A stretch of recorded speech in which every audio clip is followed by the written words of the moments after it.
Hi, welcome to another stream. How are y'all doing today? It is December 24th of 2024. We are back for yet another stream. For those of you that missed the cookie baking stream yesterday, I brought some cookies that I made yesterday. We have, yeah, that's where we can point. Almond sugar butterscotch cookies and peanut butter oatmeal with peanut butter and chocolate chips cookies. And they're so good. I have given away so many of them. My mom and brother ate a bunch of them too, so fortunately they'll be gone soon. Anyway, let me say hi to everyone who's here. Strongly typed was first today. We also got to replay your sub notification at 46 months. Thank you for your continued support. It's good to see you again. I hope you're doing well. Another one. Grandpa's iPad is also here. Hello. Easy Light, good to see you again, as well as Tiny Small 69 and Bodega Meat. Hi. Welcome. I hear day 24 is a doozy, so we're gonna jump into it as soon as possible. Because my hope is to do day 25 at Unlock tonight. So I got 5 hours to finish this, so it's a little bit of crunch time here. But surely it'll be easy, right? Surely we won't have any trouble here. Yeah. How are y'all doing? Merry Christmas. Happy holidays. How are things? We got a lot of stuff. Looks like we have code. Okay, so this should be not too bad, I guess. If I'm only 2 months into a new job, but I get an insanely good job offer, should I take it?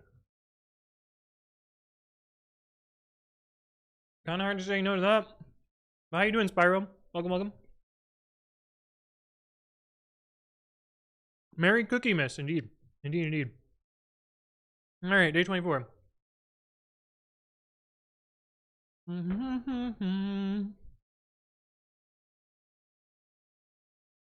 Graph problem. And or XOR. Wait until receiving before producing output. No loops.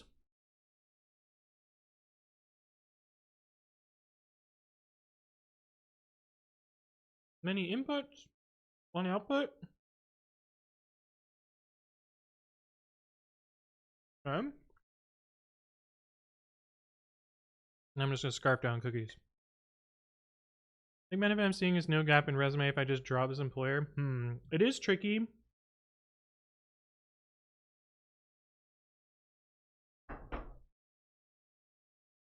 It is tricky because it does kind of look bad to just switch.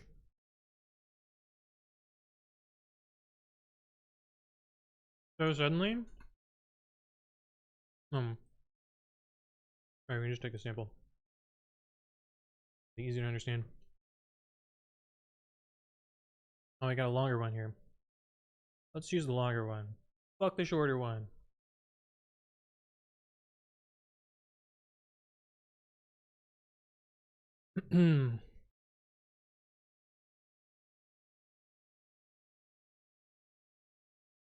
Okay. So what is the problem asking us to do?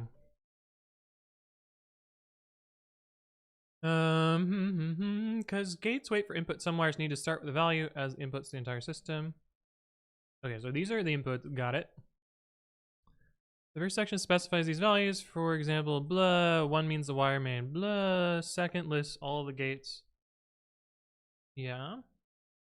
Okay. Tiny Small 69, thank you for the resub at 10 months with a little 8OUC biscuits. Thank you for the resub. Appreciate your continued support. I hope you're doing well. And pretty soon you'll have a fancy new badge. Nice name, yeah. Tiny Small 69 is pretty good.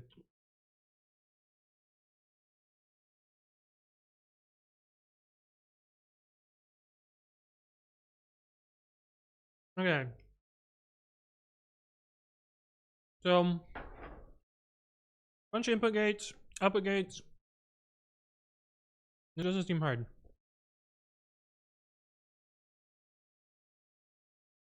Run them all until Z's. How long is our input?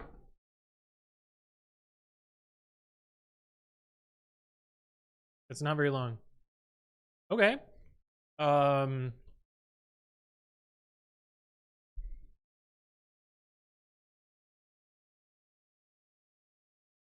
Yeah. I don't see how this one's tricky. Part 2 is probably some doozy. I don't know. Let's see. Values. These are all 2 operands. That doesn't sound bad. Do these all follow that too? They do. Okay. It doesn't seem terrible. Like, it's ultimately a graph problem, but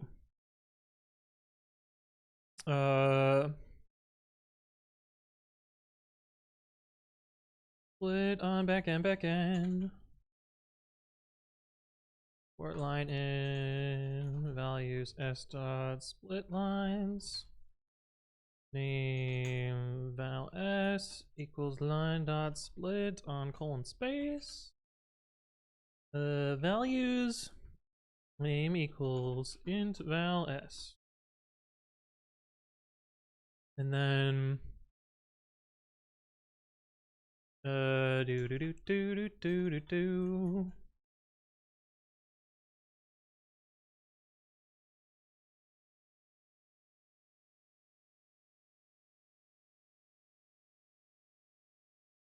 And to operator dot, I forget if it's trailing or leading.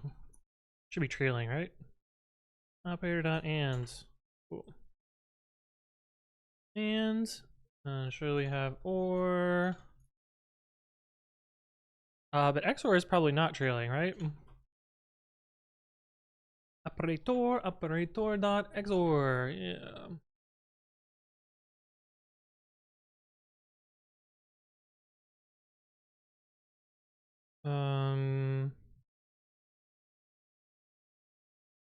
Got an equation which has 2 inputs and an output.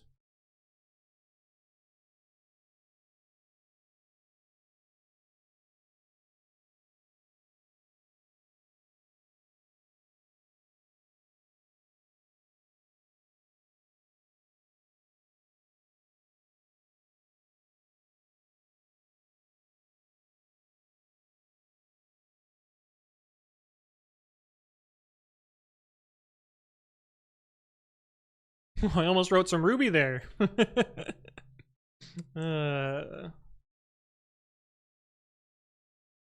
They're into bool. Yeah,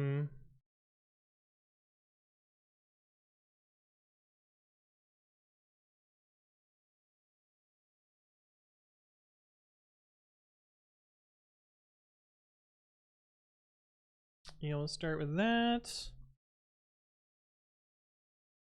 Don't edit the input. That's why I made the file not writable. I1 op si2 underscore o equals s dot split.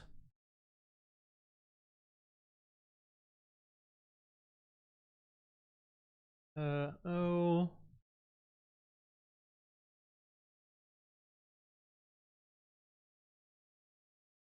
Yeah.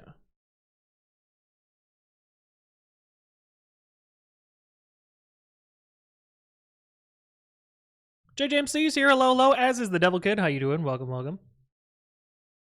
EQ.parse line for a line in computes s dot split lines.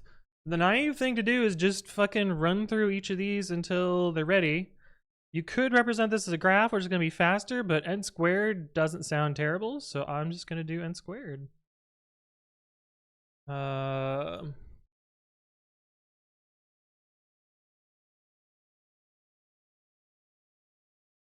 Just to make sure we're going to do this, because I don't want it to run forever. For equation in equations. If equation dot ready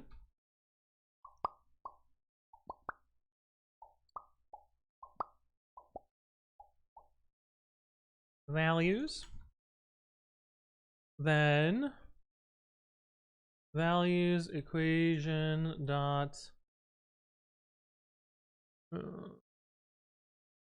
Output equals equation dot compute values.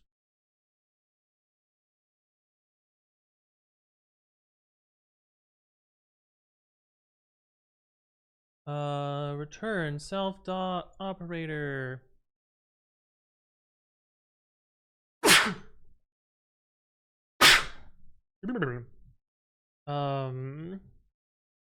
Inputs.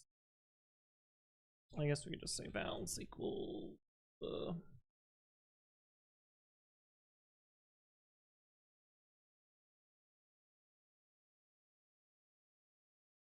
realize this can just be division or equal.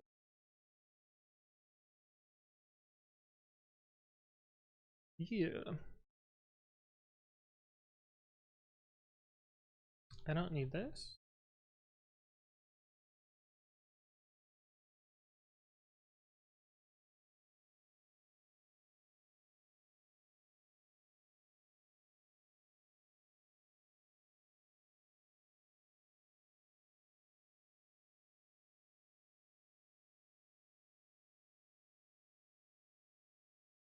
I think so.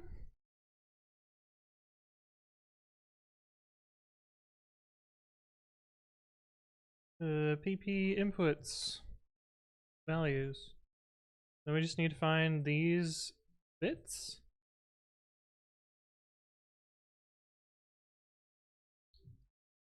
These equals sorted. What?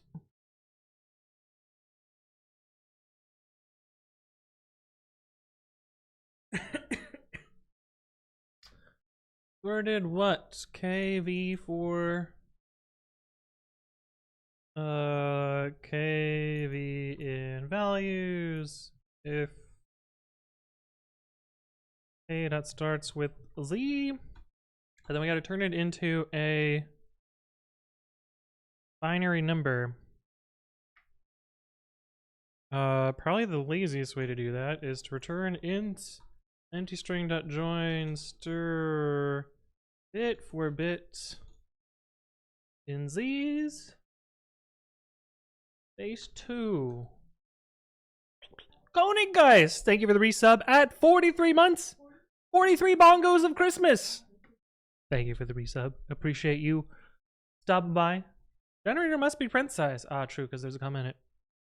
And because this needs to have parentheses here. Of course. More parentheses for everybody. But thank you for your continued support. It's great to see you again. Callable is not defined.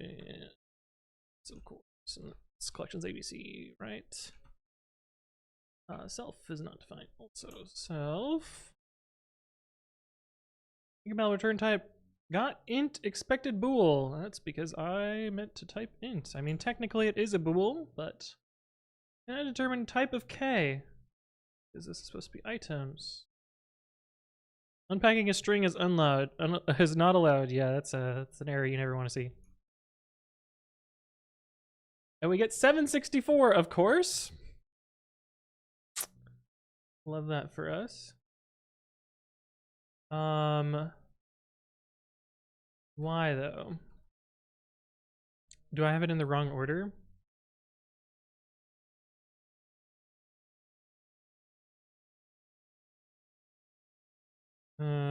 What if I do this but reversed?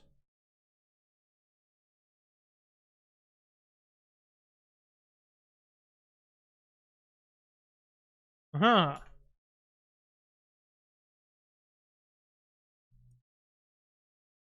Oh no. Oh no. Someone is at my door. It's probably one of my neighbors. I will be right back. We'll see you in a sec. Oh, I don't need to pause the music. What am I doing?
I'm back, baby. My neighbors returned the favor, so now I have even more cookies. I brought some over to the neighbors that I say hi to all the time, basically. And they gave me cookies back. Yeah. Hooray! We got part 1. Oh, part 1 was easy. I'm nervous about part 2 because people are looking at the stats online. It looks tough. So let's see what we got, baby. Cookie exchange, basically, yeah. Trying to add 2 binary numbers, specifically treating the bits on the wire starting with X as one binary number and treating the bits on Y as a second binary number. Then we need to add those together. The output of this operation is produced as a binary number on the wires starting with Z. Okay. Just one instance of a pair of numbers that sum to the wrong value. Any 2 binary numbers provided as input should be handled correctly.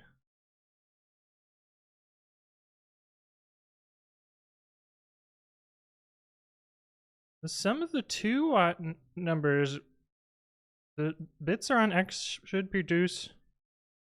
Fuck. It already feels like a Z3 problem. Did you share all your personal information with your neighbors after accepting the cookies? No. They know where I live, so I mean, what more do they want?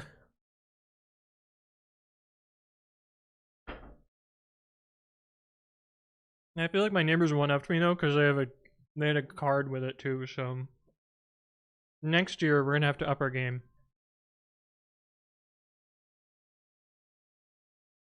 Four X wires, 4 Y wires, and 5 Z wires. You should be able to supply any 4-bit number on the X wires, any 4-bit number on the Y numbers,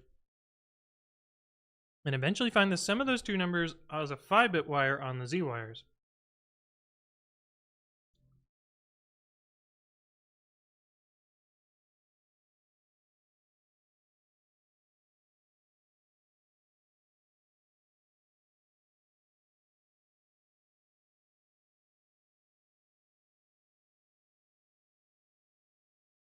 Four pairs of gates whose output wires have been swapped. Oh no.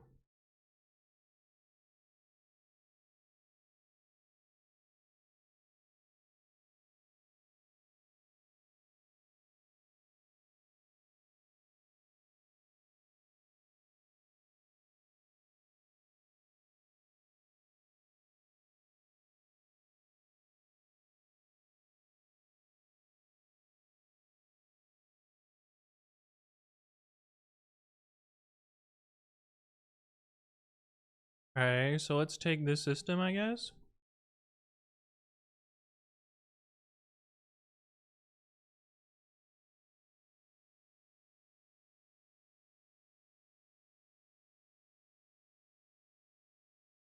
I'm still not entirely sure what this is supposed to have us do, but it is completely different than part 1, so we're gonna have to do some little thinking about this.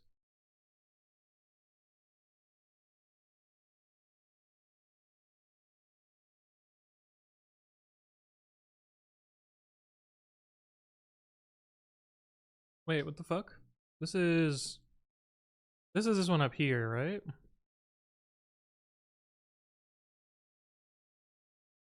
Was there a Z24 here? I didn't see a Z24. Where is there a Z99? What the fuck? Oh, this is just an example in the output. Okay, so this is what we want.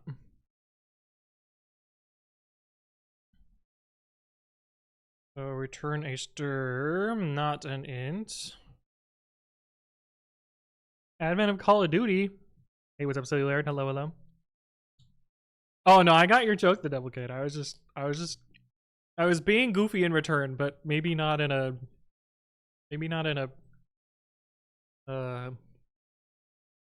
maybe it was a little too dry.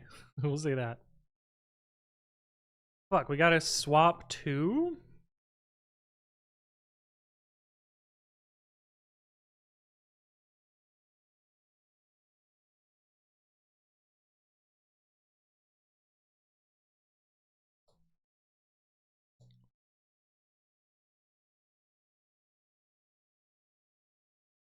I was thinking, like, brute force. How bad is this brute forcing? We have to do 4 swaps. Each possible swap is, well, how many equations do we have?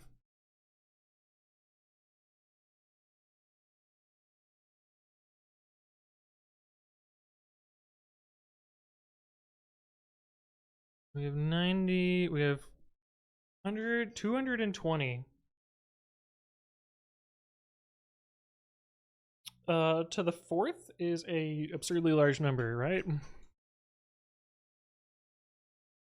Yeah, they're not gonna be the brute force. Okay. But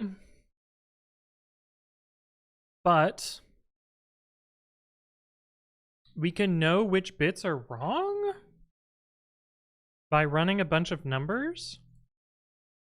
And then we can trace the graph backwards to find potential ones to swap. I think that's how I'm going to approach it. That sounds reasonable to me.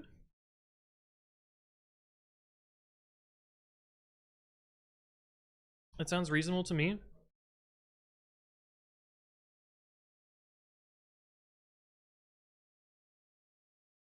Yeah. So we actually don't need this anymore.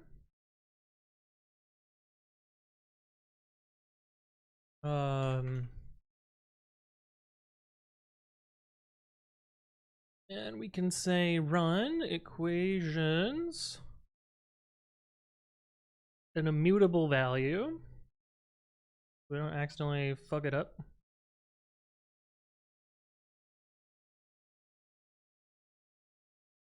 And we can say x int, y int, int.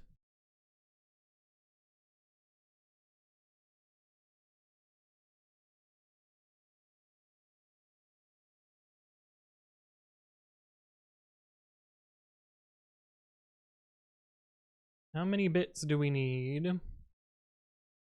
It says 44 bits? That's a lot of bits.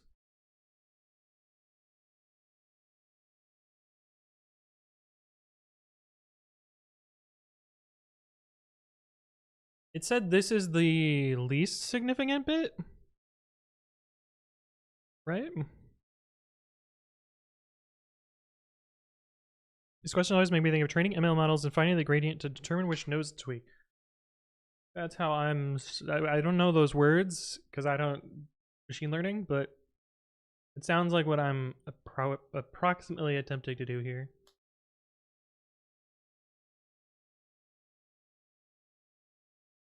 Okay, so the first thing we have to do is pack the bits into this values array. And what do we do?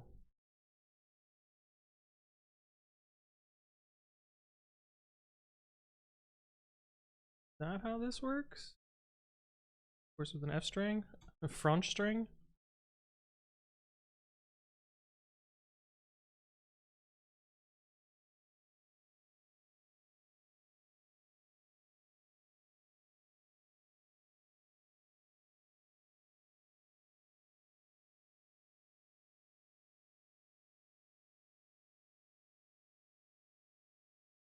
Yeah, so this is 0.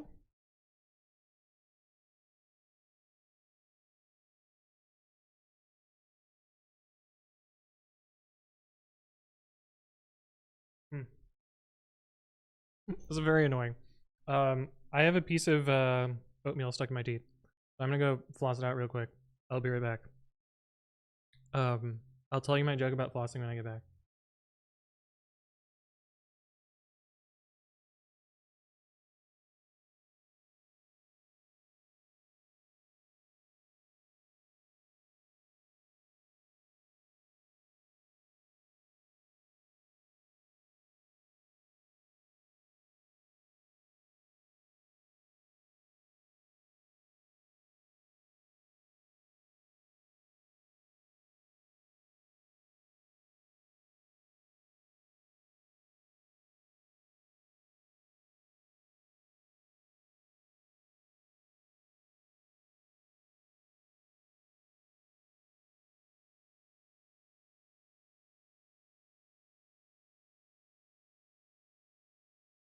Hello, I'm back. I promised my joke about flossing.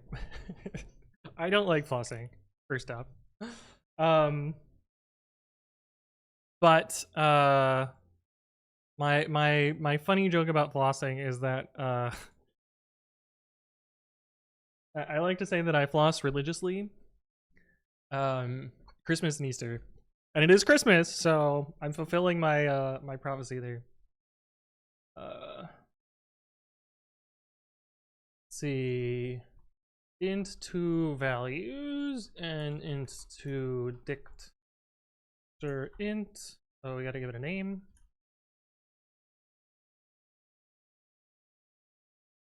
And so we basically make for I bit in enumerate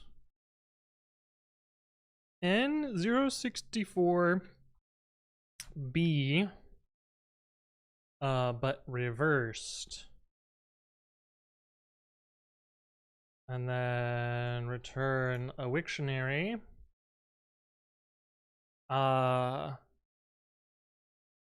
variable name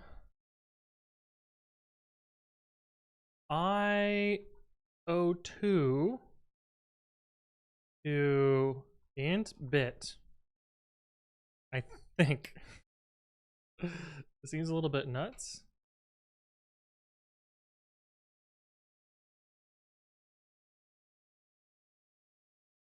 Fuck you mean syntax error? Ah, fair.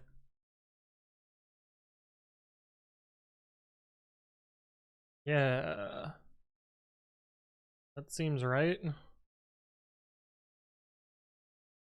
For n equals 24. So 3 zeros, 1 1, and then a bunch of zeros, which matches up with this here. Okay.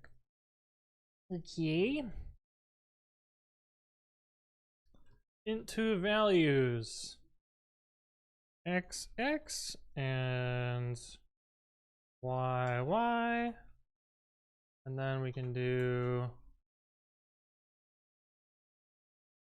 I don't think we actually need to do values to int. We can just do this here. So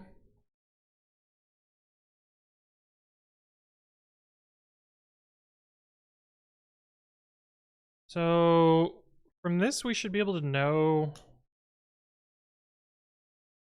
what bits in the output are wrong, I guess. And we can just do it, try it for a bunch of numbers and determine some number of bits that are wrong, and then try all the pieces of the graph that are relevant to that, I guess. Munir says, hello Anthony, how are you doing? I had a little question since I just joined live. And being French, I am also training on Python. I see that you're doing an exercise, and my question is, why don't you use the comment to explain the logic? See variable names that speak to the code because you have compact functions that are hard to read on the logic. I don't think the logic is hard to read here. Like, comments are bad if they are what comments? If there's a why comment, then it's relevant, but this, int bit doesn't need to be explained. A string formatting string. If you don't know how string formatting works, go look up string formatting. Like, the point of the code is not to explain what is going on, it's to explain why. And the why is straightforward here. We're taking an int and we're returning values. The type annotations tell you what it takes and what it returns. And I don't think there's anything misleading or obtuse about this particular function here. It's compact because it's as small as it needs to be, but I don't think there's anything that would be worth commenting.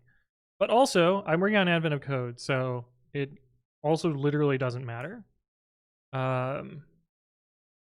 But even if this were production code, I don't think I would add any additional documentation to this. This is self-explanatory.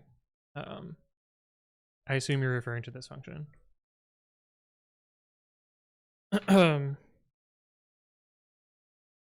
But yeah.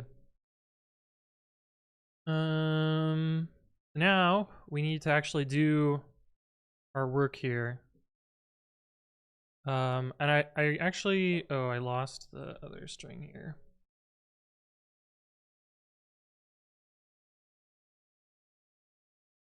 We actually also need to record the graph here, I think.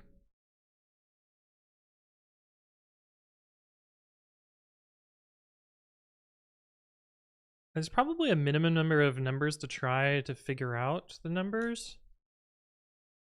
But I almost feel like we can just pick random integers above a certain size, because they do need to be above this number of bits. What would be the easiest way to figure out?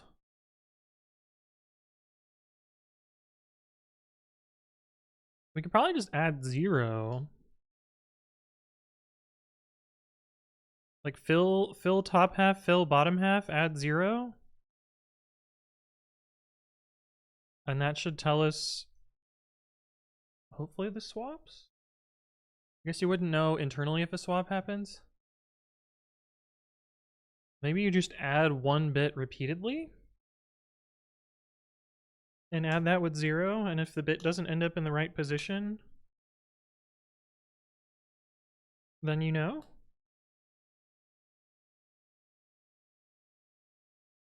That might be one way. But I think we have to do it for both x and y. The thing is also, we need to know the max size of x and y. So we need to know the highest z value.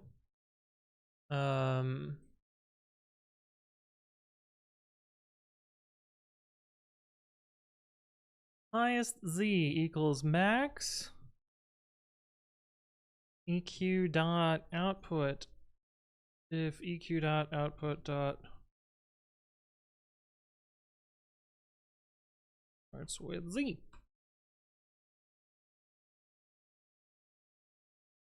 So that'll tell us what our biggest bit that we need to go to is. Oh, yes.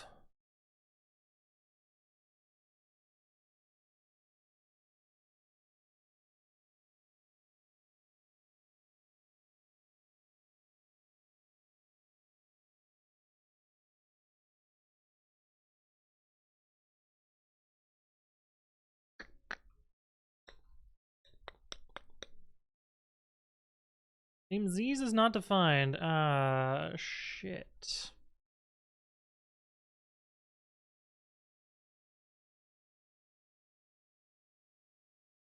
And values dot items if k dot starts with z.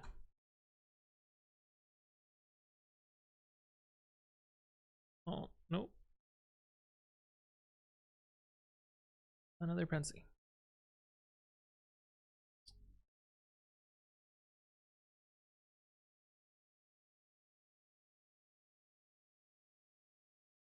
Z, yeah, that's fine.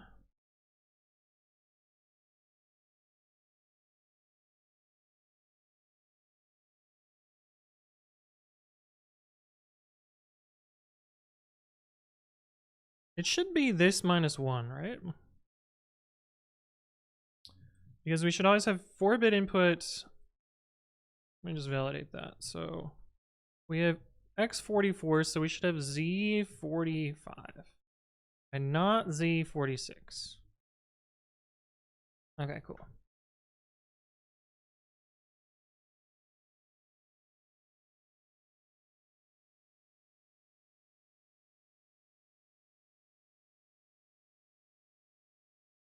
Do we need to test carry? I don't know. Let's play around with this a bit and see what we get.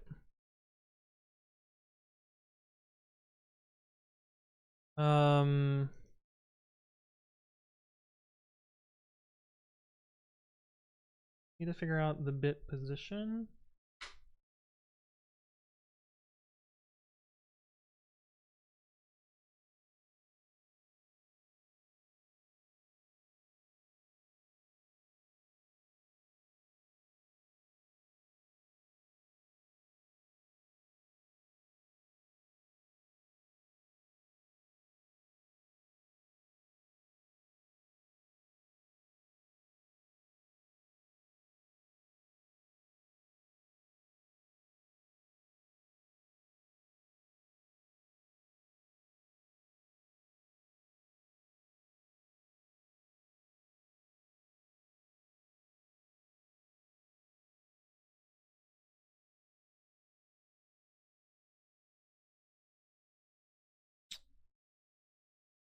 This should be 45 zeros. There's actually the 46th bit. But we're doing range. So go away to -1. That's fine.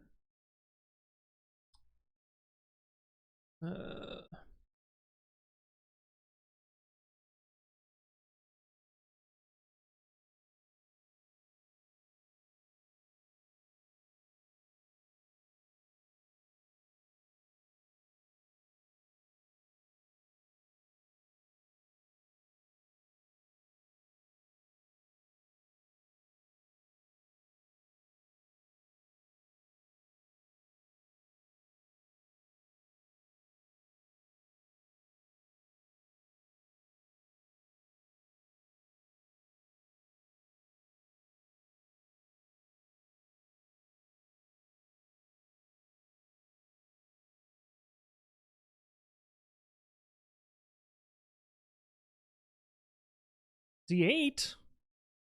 What? We don't have that many equations. I didn't copy the input, did I?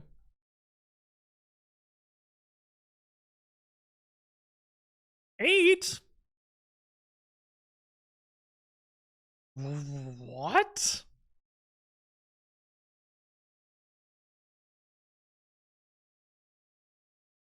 Where the fuck did I get 8 from? Oh. I'm supposed to put I in here. Right.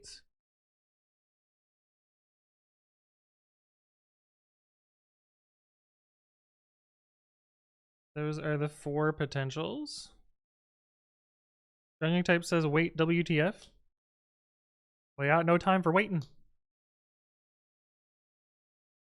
Oh, this is 0, 1, 2, and 5. But we got all of these wrong.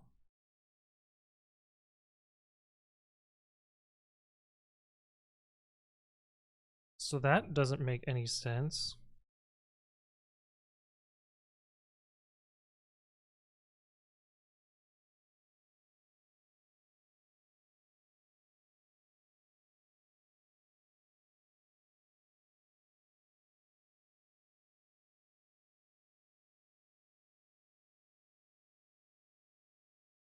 Uh...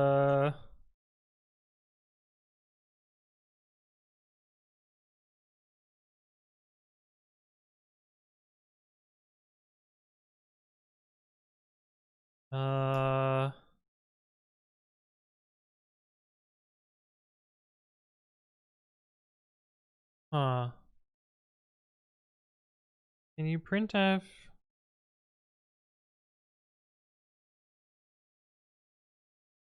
carriage return? Python 3 tokenize.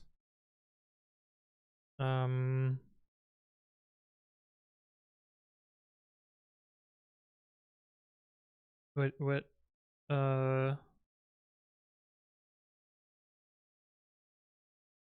why does this operator character have a carriage return in it?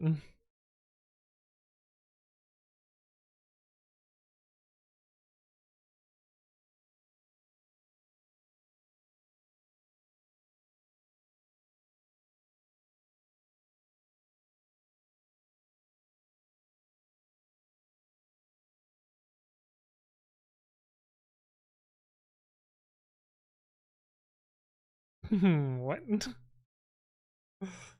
That's definitely a bug.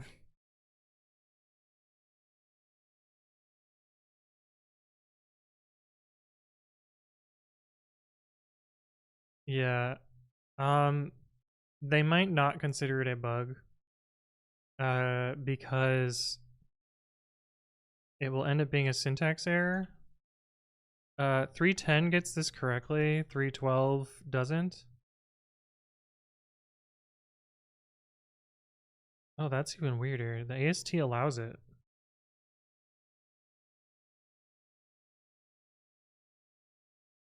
Yeah, that's even weirder. It should ignore this character, I think. Yeah, that's a funky one. Okay, so my original idea doesn't really work that well. Because it looks like these all produce buggy results, and so you don't super know where a bit was supposed to go. Oh, I wonder if you're supposed to just figure this out by hand rather than doing it programmatically, which would be a little bit annoying. Golden Line says, am I doing today's problem? I am. I'm trying to solve it programmatically first, because that sounds more interesting. But I find it interesting that all of these produced the wrong value.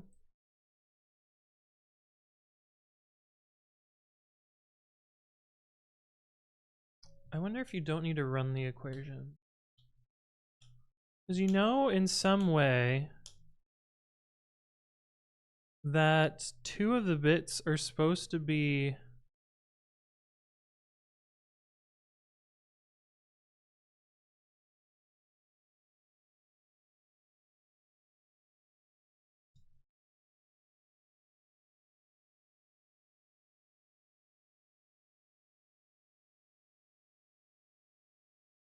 actually an add?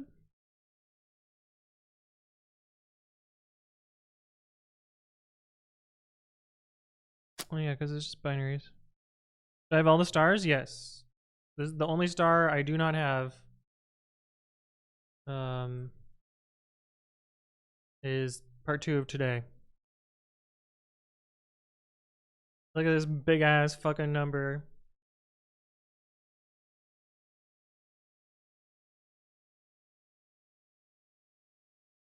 So I guess what you can kind of do here is looking at this example here.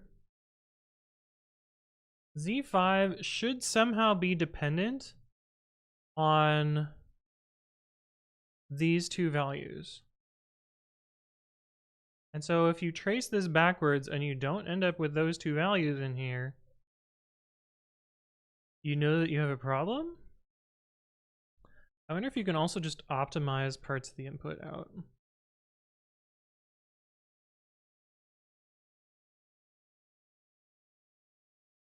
It's like if you trace the Z9 graph backwards, you should be able to find all of its inputs somehow. I think I'm going to approach it that way instead. I know this song loops, so we're going to go on to the next.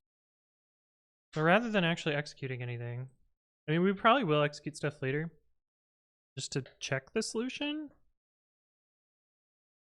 But if this value isn't dependent on the 8s,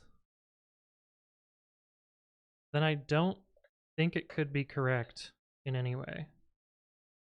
And so that would have to be one of the ones swapped. We're gonna try that approach instead.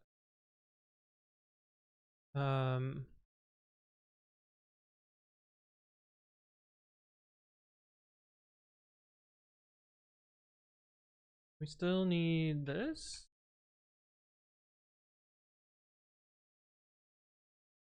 This.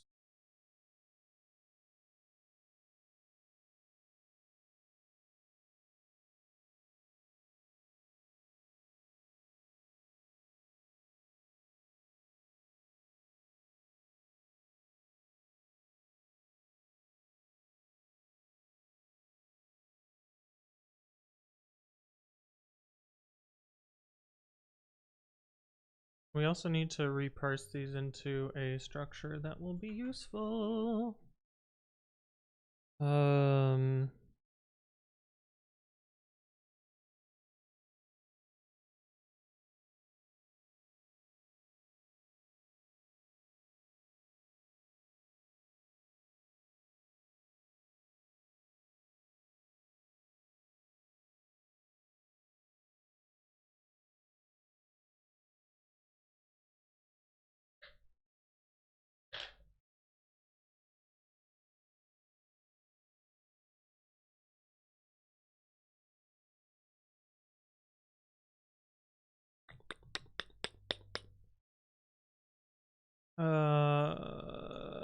To do dot pop.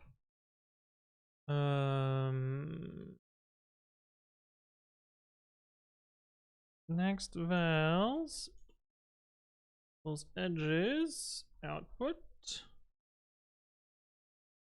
scene dot update next vowels, and then to do dot extends next vowels.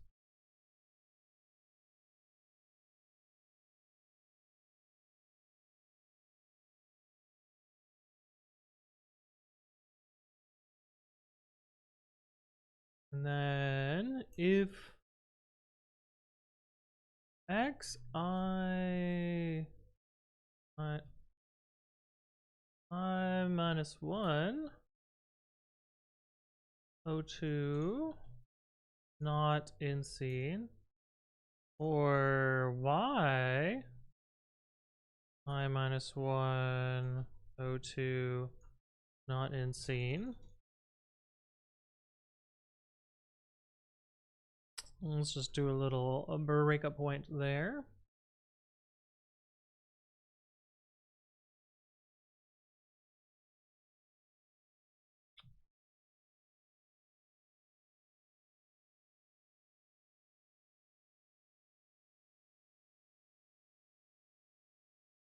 Here, Y05.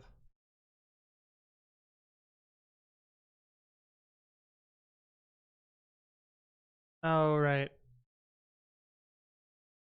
Any of these need to exist.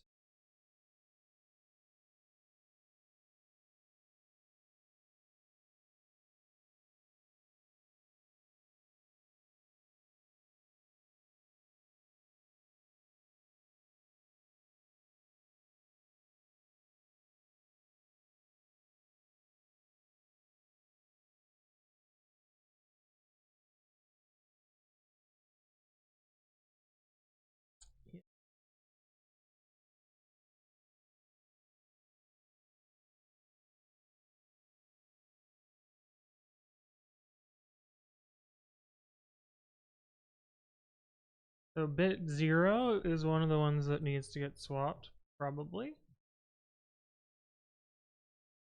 Yeah, which is true. But we would actually need to traverse the graph of all those. Do that. Essential bits.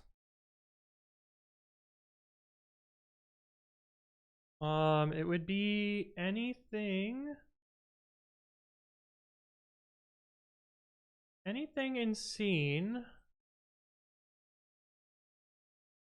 that is not an arms race.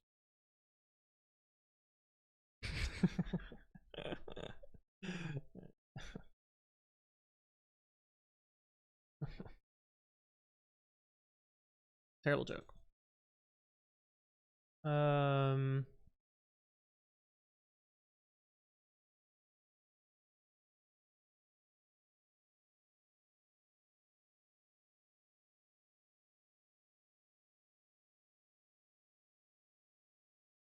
Did Eric do an evil thing and have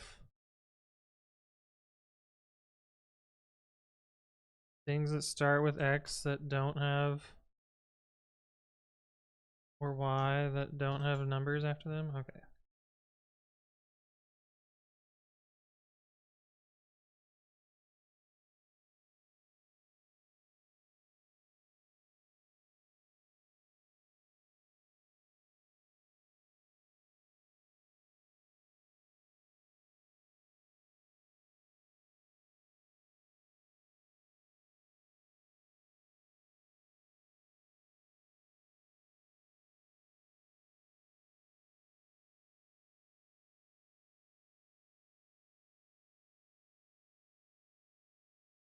Oh. We need to also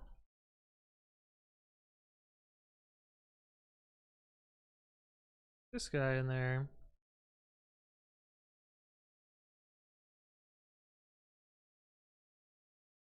So we have 4 here, which is fine. If we run the actual problem, we're gonna have a lot more. Really.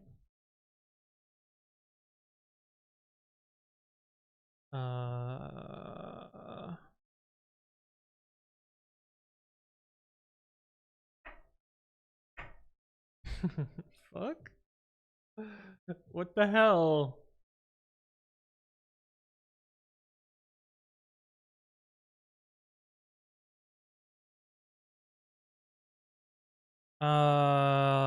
Right.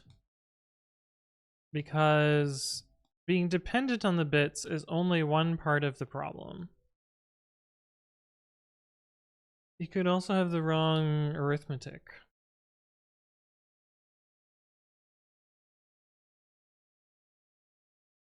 So there's several types of problems we need to decipher here. So this is actually helpful though. This gives us, I guess Z35. Let's look at Z35. Comes from, yeah, just completely the wrong thing.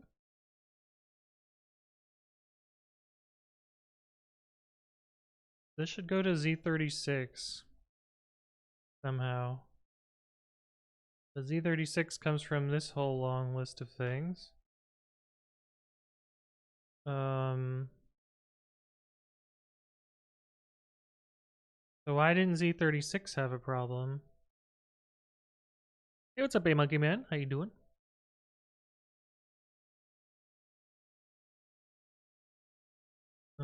Let's see.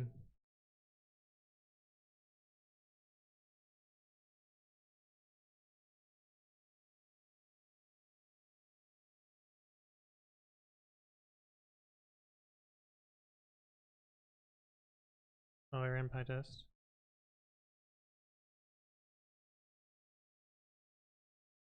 Jesus Christ. What? Z36 depends on fucking everything? What the hell?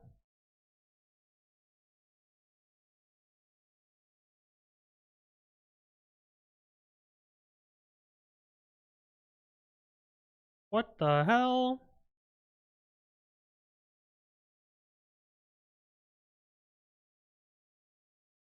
I'm curious how long these graphs are for each set of things.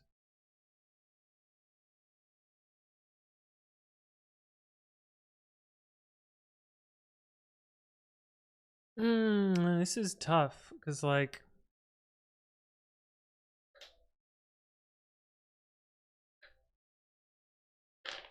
it's adding. Yeah, but adding is just.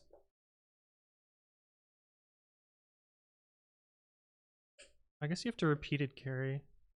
Well, then what the fuck? How is this working? Is this actually valid?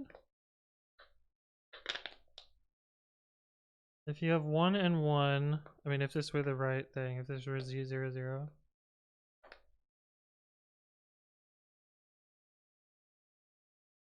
This was supposed to be Z01. Yeah, what? This is nonsense.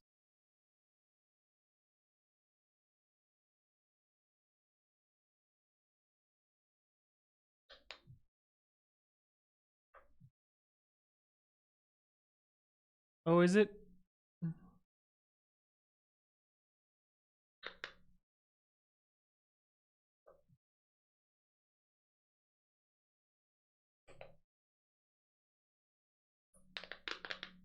This was supposed to find the bitwise and of the 6-bit number. Oh. So this is and, not add. Got it.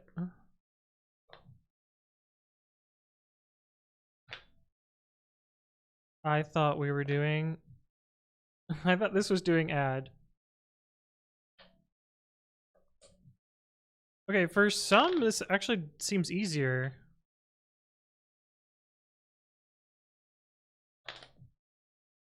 We just have to figure out...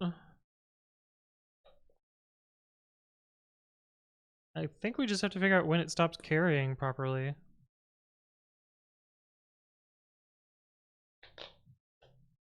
And then... that'll tell us which bit it's isolated to.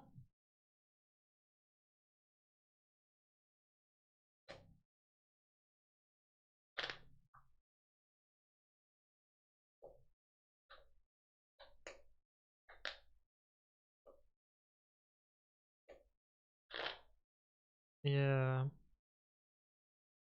We can identify where the problems are.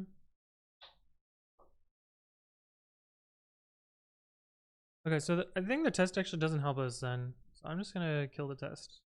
I don't. Our actual answer is an adder, not a bitwiser. So I'm actually gonna go back to my original approach, where I am just going to try the adder system and identify buggy outputs. And that should hopefully help me narrow down problem to a smaller number of things rather than brute forcing every pair. That's the plan.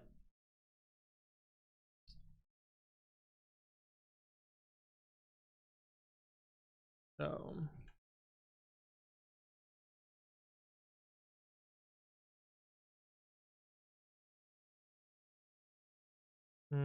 I still need this.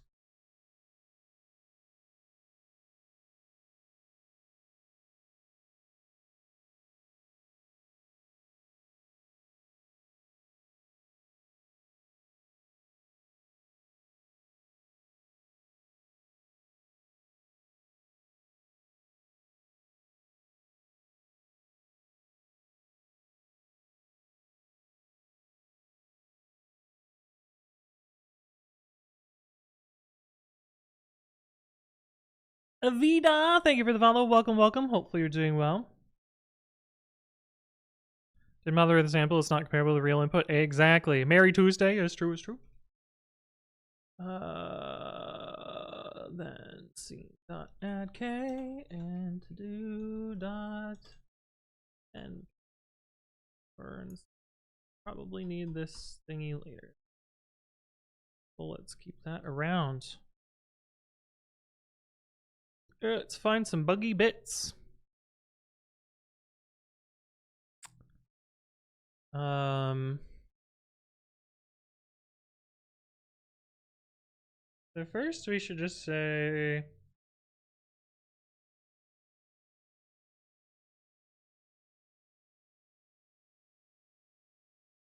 run equations val 0 does not equal val. Let's just start with that. Let's see what we get from that.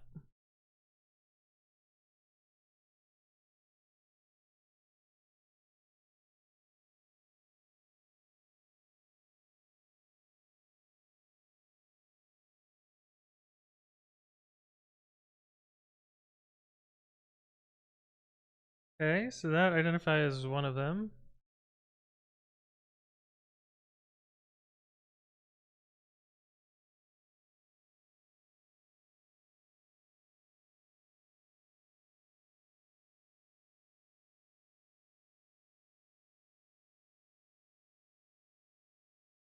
For now, I'm just going to add the z bit.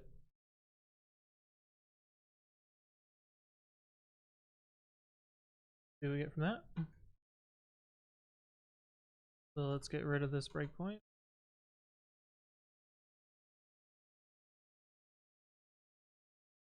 Get 4 from that.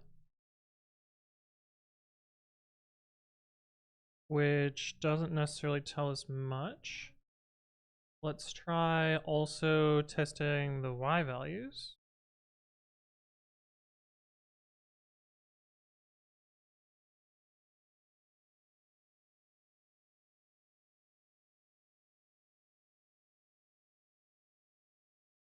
Does that get us any more?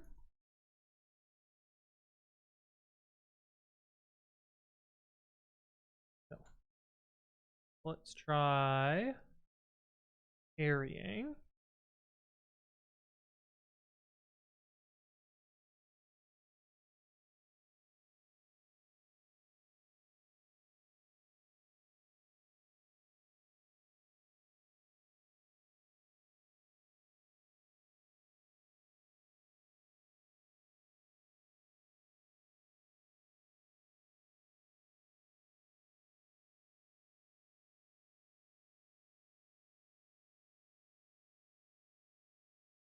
So that gives us 7. If we do...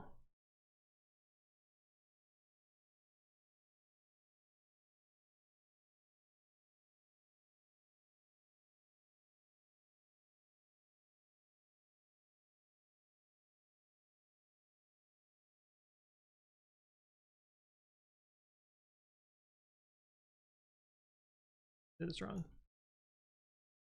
Hey Marsha, hello, hello. How you doing? A is not defined. My trace function is broken.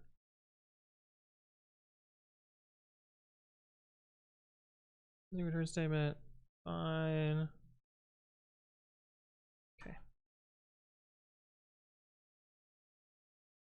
Try that again. Lost. Oh no. It's every fucking node.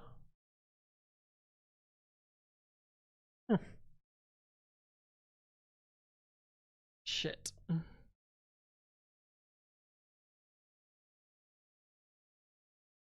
Measure says, I'm okay, how's you? Oh, it's going, it's going. It's every fucking node. Why is this number way larger than I expect it to be? Oh, because I meant to do a set, which is way smaller.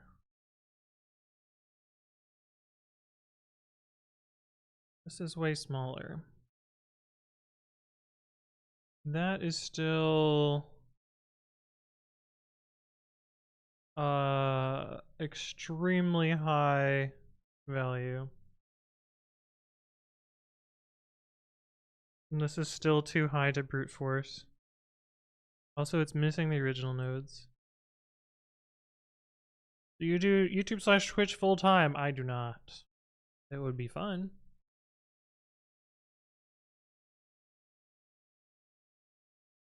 But I do not. Yeah, that's tough. Because I was hoping to use this to reduce the number of nodes. But I think this is telling me that I in fact have a lot of potential problems in here.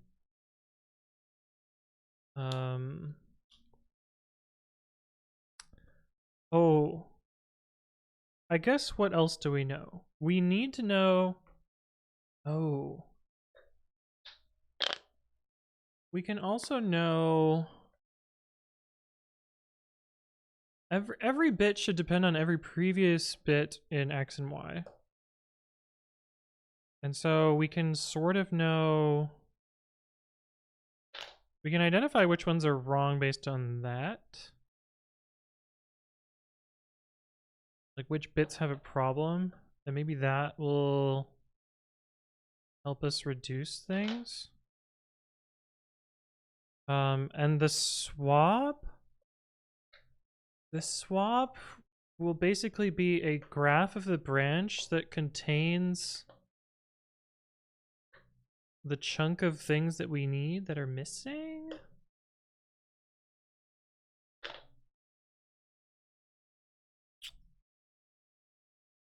Yeah, let's try that instead. Are we still doing -1?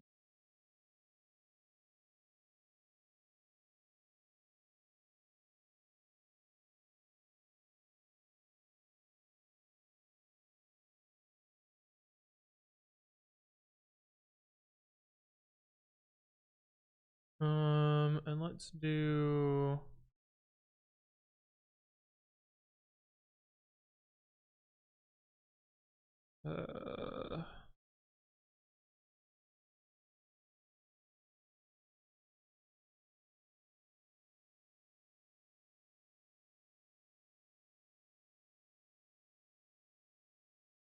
three stream watch streak, yo. I'm okay, how's you? I've had too many cookies today. I had too many cookies today.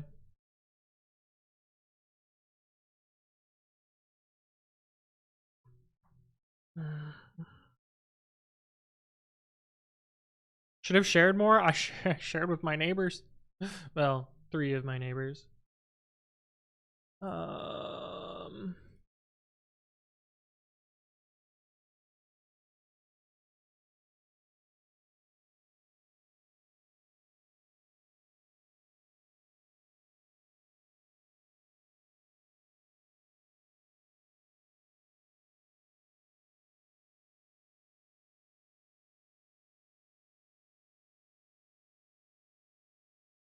Crocs Q, thank you for the follow. Welcome, welcome. Hopefully you're doing well. Okay, so that one is probably fine. Probably. That one's probably fine too. That one's probably fine.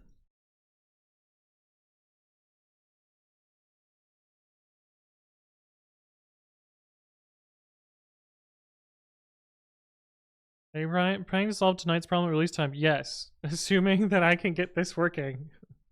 Why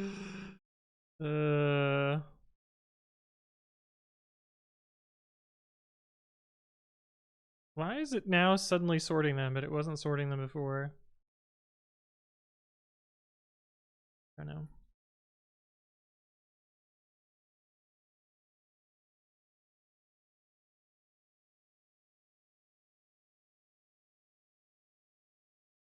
I guess let's just see if we get ones that are buggy.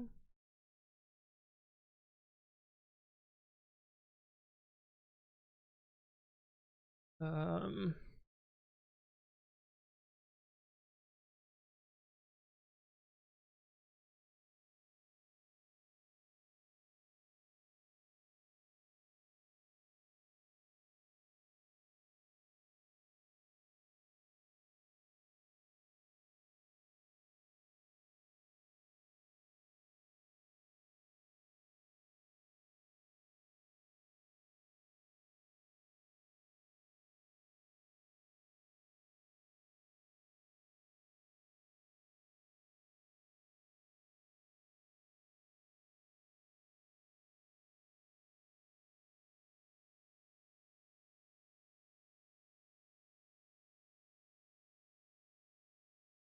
okay, so that one is very clearly one of them. We've identified one of the problems specifically. We just need to find 7 more.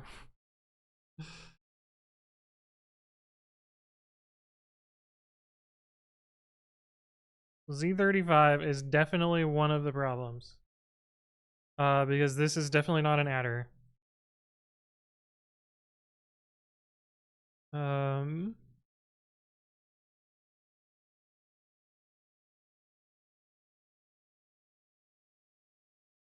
uh,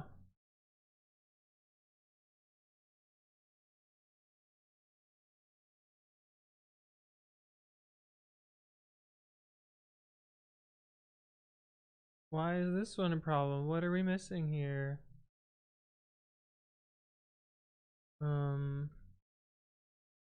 Or did we leave the loop? Shit, I think we left the loop.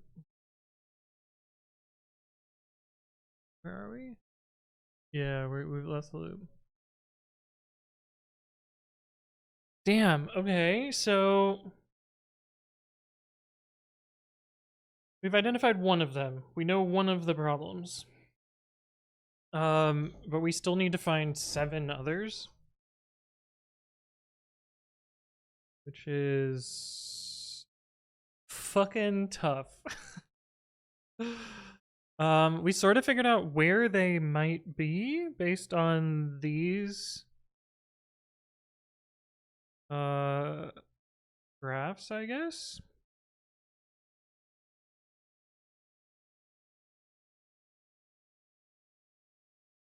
But I think this also figured out the same thing that this thing did. Maybe this is not that useful.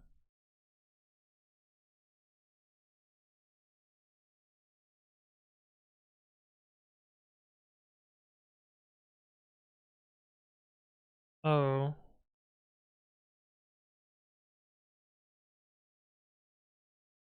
And this loop is wrong. Loop needs to go one bigger.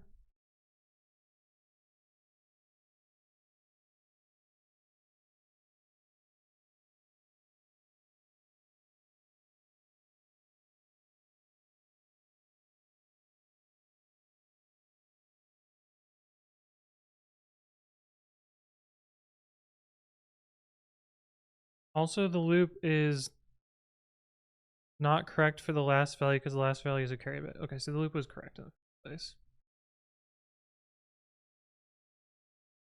But we also need to.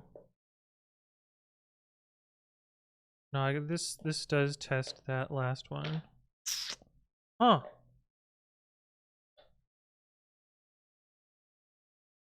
Huh. Well, I think I'm gonna go back to this, and that'll help us find the buggy bits. And then we'll think about it differently. Zithrius, hello, hello, how you doing? What the Sigma? Oh no, there's a clip of me saying that, isn't there?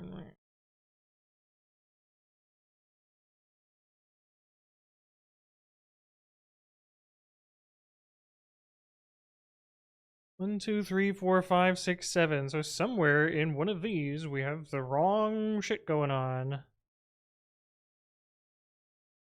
We know this is one of them, but we don't know any of the others. Let's look at Z23 and see what the fuck's going on with it. Ah, shit. Is it GraphViz time? This song is looping. Go on to the next one.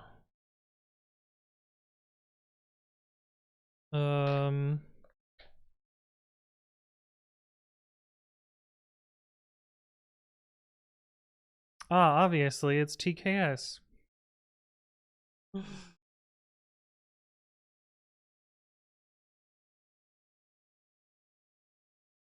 Z23 clearly goes through all of these things and is buggy somehow. So what happened here? 23. So 1 left shift 23.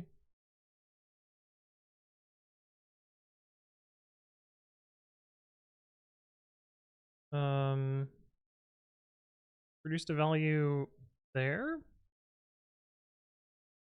And what if we do it on this side? It also produced a value there.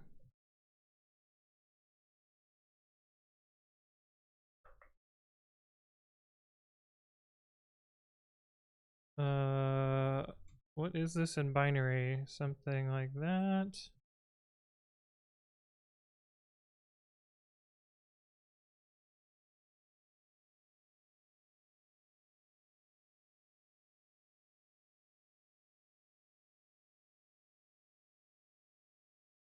What is this number?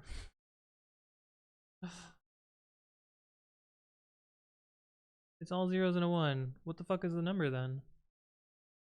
23? Oh. Wait, no, these are the right value.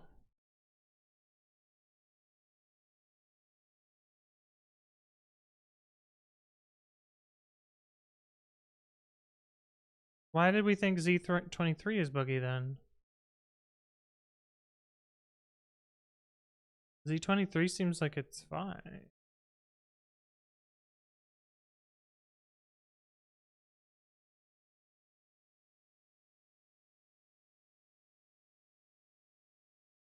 I see.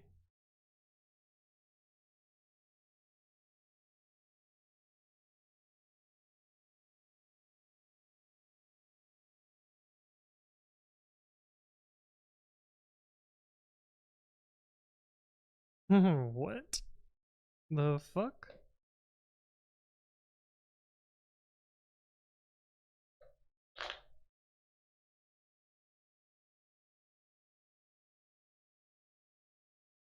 I guess we are really looking at the... We want to know the output bit of this. So we actually have 3 things that influence an output bit here.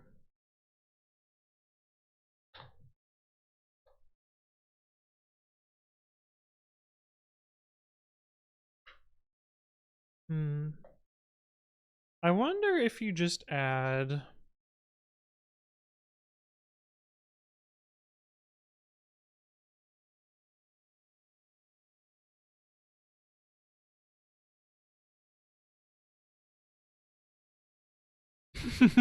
What the fuck? Okay. So that's interesting. I think that tells us that there's like a buggy carry somewhere. Obviously, we don't have this many digits, so... So something that influences these chunks and this chunk. Man, fuck, I don't even know where to start on this. Because if we don't get this done in three hours and change, how are we gonna save Christmas, chat? How are we gonna save Christmas? It's literally just Kim. Thank you for the follow. Welcome, Kim. I hope you're doing well. That's a great name. Ramsey US says, I have a question. Do you use your Babby editor for working purpose in Sentry? I wonder if your performance good with Babby PDB as a debugger, because I can't get rid of a NeoVim debugger plugin. Why would I make a text editor and not use it? This is a silly question, Ramsey. Why would I make a text editor and then not use it? Do you think I made this text editor for show? I hope you can see why your question's a silly question. Why would I do something else if I made my own text editor?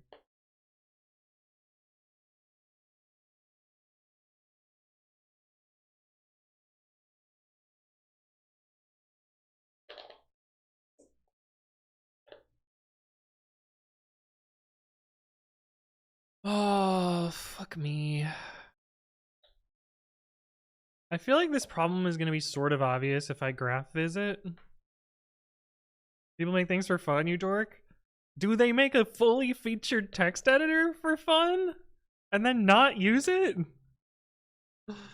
That seems nuts. I mean, I do some crazy shit, but... like, surely you wouldn't ask the NeoVim creator if they use NeoVim, right? Surely you wouldn't ask the guy who made Emacs if he uses Emacs. Why am I different? I mean, why am I different than the guy who made Emacs? There's a lot of reasons. Ah, shit.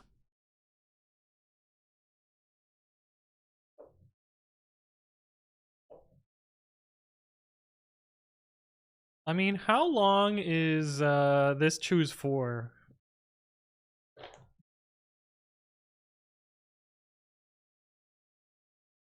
I think people just like to do something and use for fun, for play out of the job. I feel like a text editor is not something that you just use differently for work and not for work. Unless you are forced to use an editor at work, and then you need to find a new job.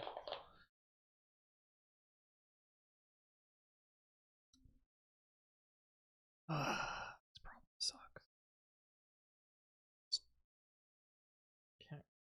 I can see that happening. I can too, because I've been at places that have started implementing something like that, and I'm like, yeah, no, bye. Or like literally give someone an option if they can't use it, and that seems fine. Like at Sentry, we don't have an official editor, but we have some support for VS Code, and if you don't want to use VS Code, then you're on your own, and that's fine.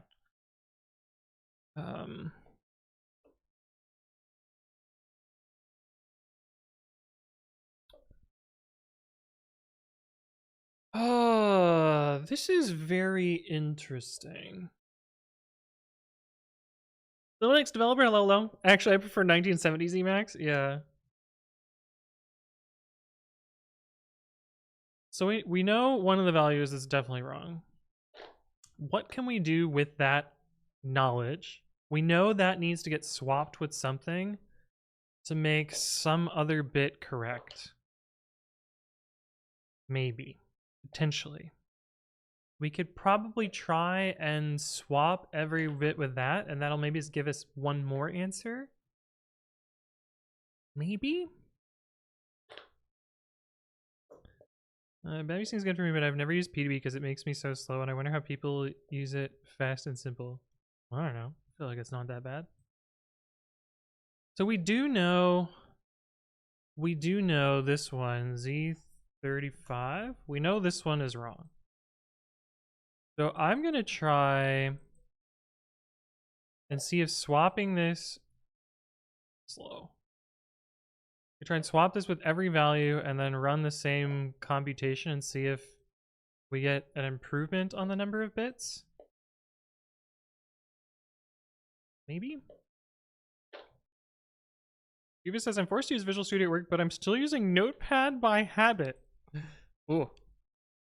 That is a choice.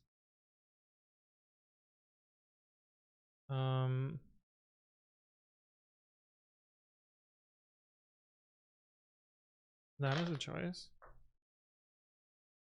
We know Z35 has to be swapped. So what if we try every other combination? Well, we sort of know the potential bad bits from this, right?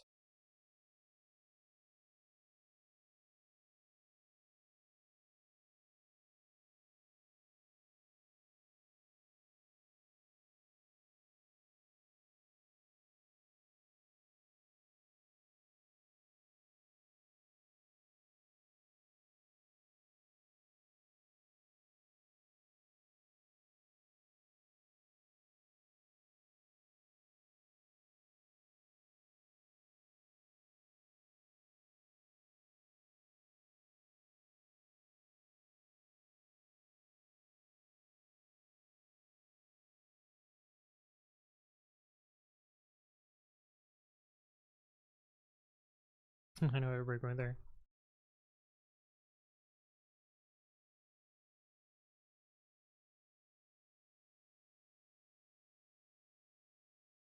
Okay, so we've narrowed it down to this.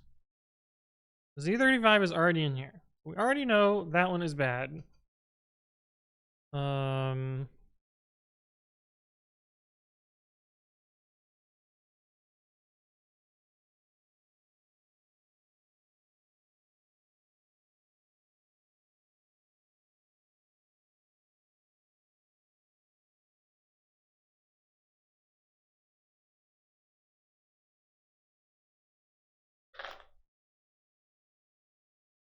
So from this, we should be able to figure out another one. Maybe.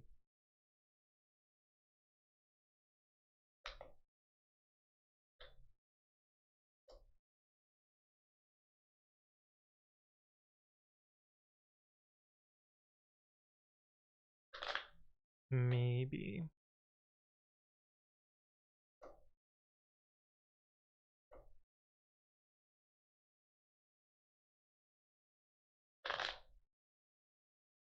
Like, do you think Eric put a bunch of unnecessary computation in here?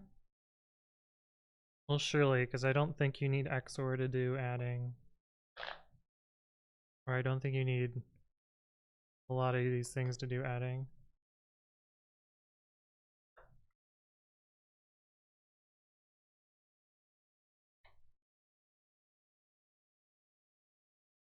I wonder what this looks like sorted nicely. I think it's keyboard 2. Nathan, thank you for the resub at 3 months, which gets you a fancy new badge. Happy holiday, and thank you for all the content you have put out in the last couple of years. Definitely have been a better engineer thanks to your work. I appreciate that. Thank you so much.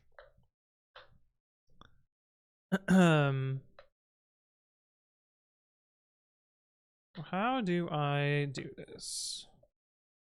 I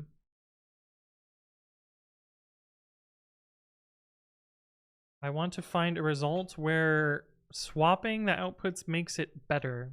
How do I know whether something's better? I guess we can kind of figure out bad bits from this.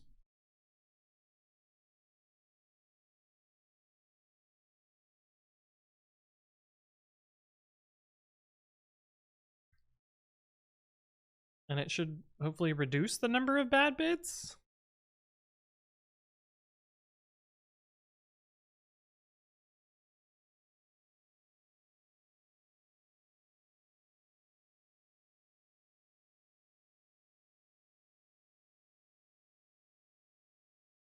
Uh,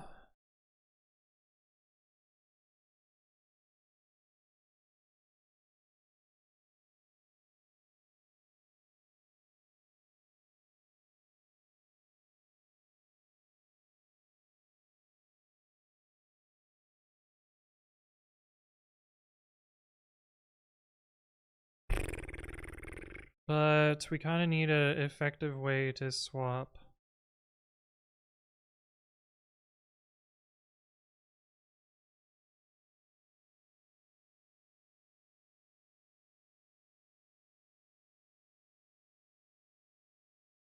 To swap the outputs.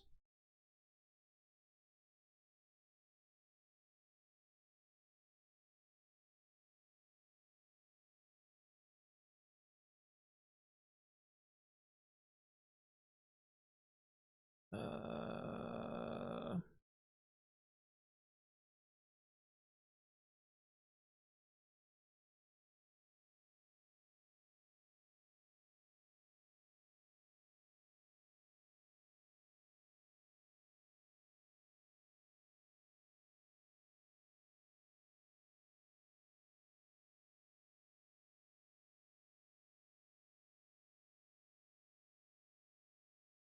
yeah.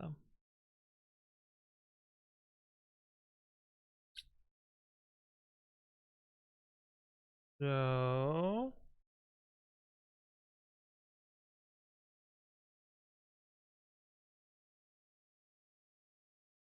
we do this. We do this.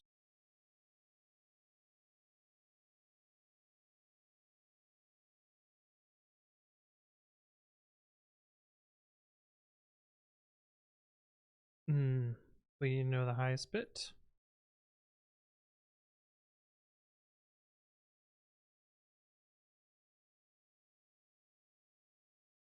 I don't feel like this is taking me in the right direction, but we're gonna try it just because I feel like this can get me a second number, and then we have to hunt for the rest of them. So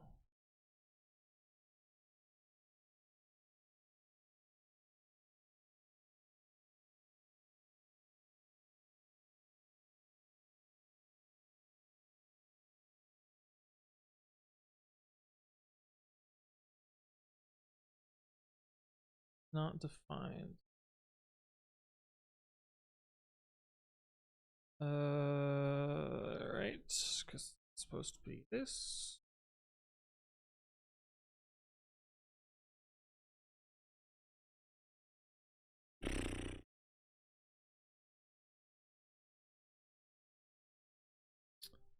Uh,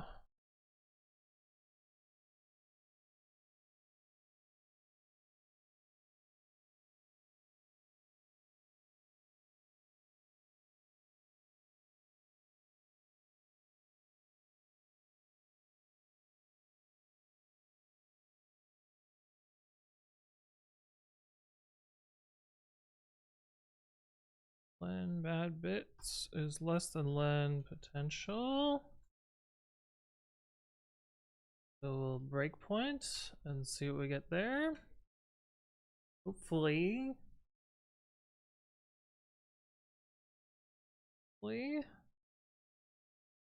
My god, it's so slow. We're gonna PyPy this. PyPy should be able to write for that before.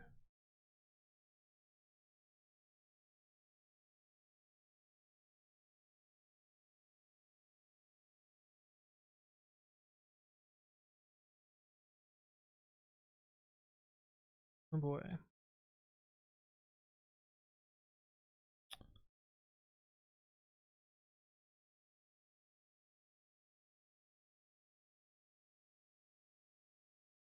Why is it so slow?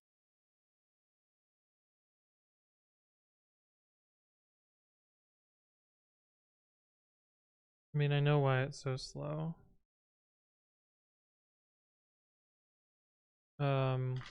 And really I should order the equations in the order that they execute so that they get faster later on. Oh, we didn't find any of them. No.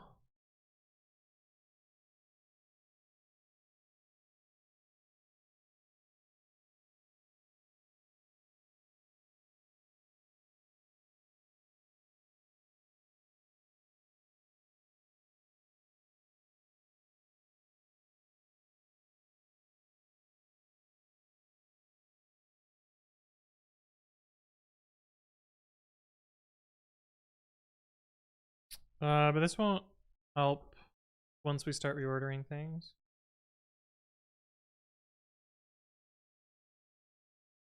But that's fine, I guess?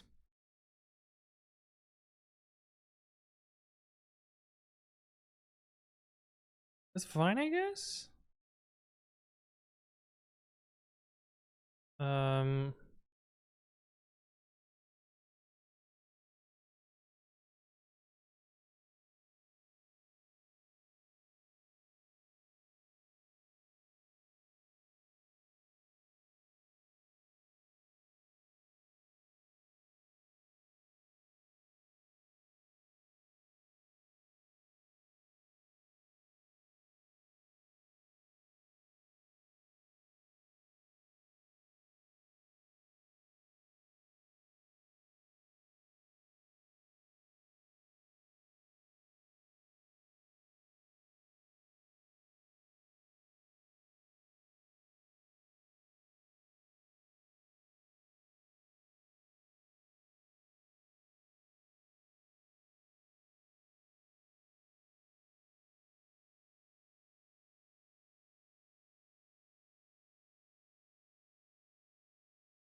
This basically sorts them.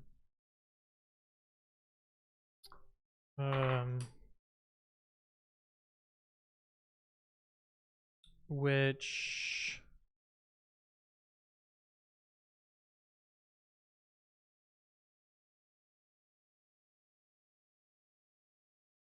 I'm curious if we look at this, if that will make this problem more obvious.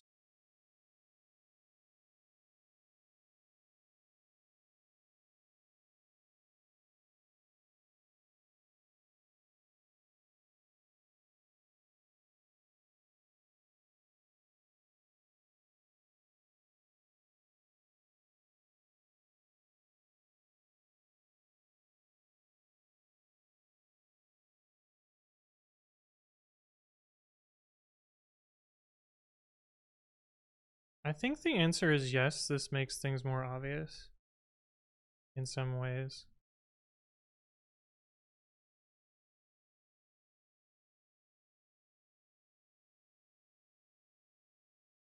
But I think we should sort these further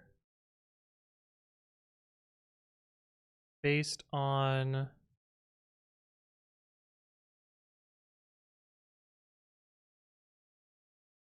I think maybe we should sort the original equations.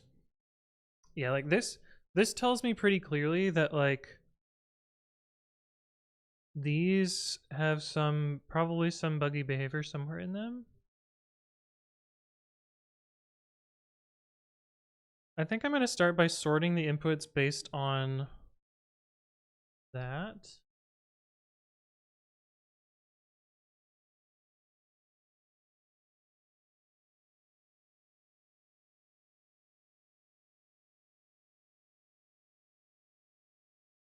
Yeah. Okay. This gives us something.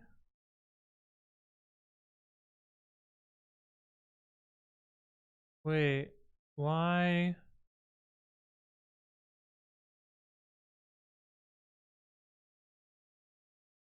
Oh, I see. So each value.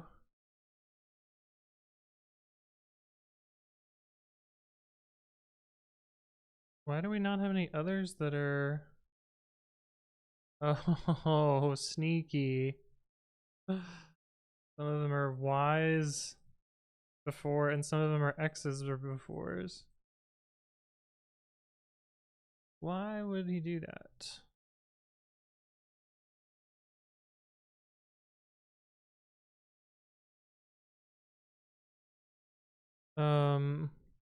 But you can see, interestingly enough, like we're able to compute Z44 before we compute, I guess FGS made these ones available. I still feel like this is a graph problem that I'm not graphing well with. But my theory is that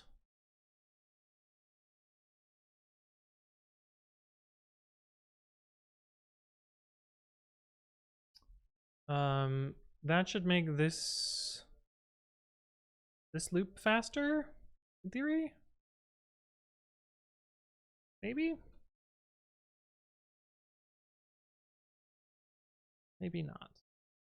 Oh, yeah. Okay, so that makes it faster, I guess. But we didn't find our thing that Z35 swaps with, which is annoying.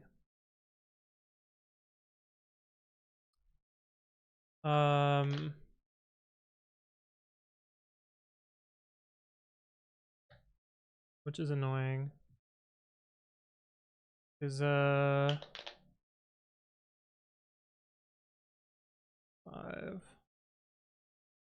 Yeah, so you can see we're missing 35 here. Is the reason you can't start at the least significant bit, find all the changes that could make it correct, then repeat for the most significant bit? Almost like a breadth first search.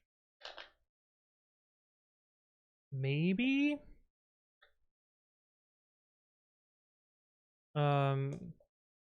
Maybe? But I think like we don't know what bit it is until we get to like a further on thing. I guess we could know whether every output in something is correct-ish? Maybe?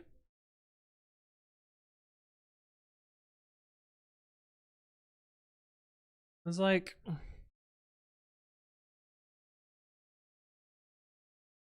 Yeah, like these are the bits that we know are wrong, I guess.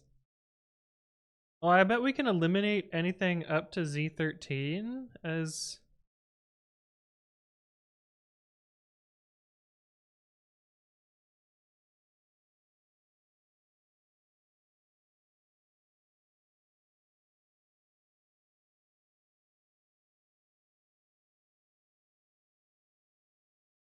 That greatly reduces the number of things to check.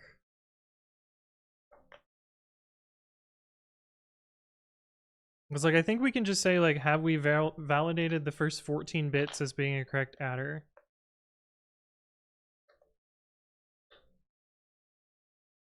And then we can say that all of the nodes in there are correct. Don't need to change.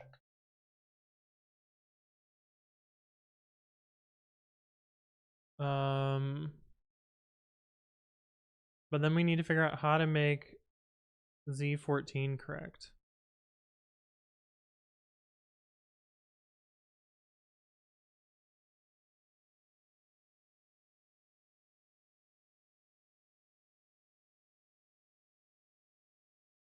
So it's one of these, I guess? One of these is wrong?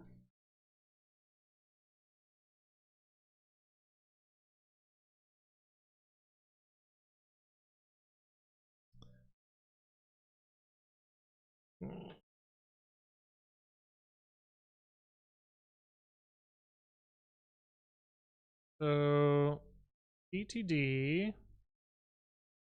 Oh, we can just do this manually, right? Let's just.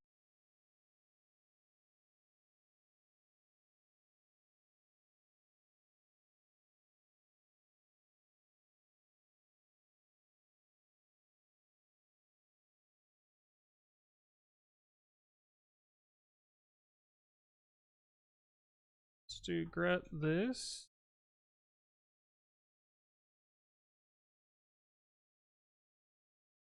These are the ones we're looking at to figure out bit 14? We're even sure bit 14 is wrong. Run equations 1 left shift 13.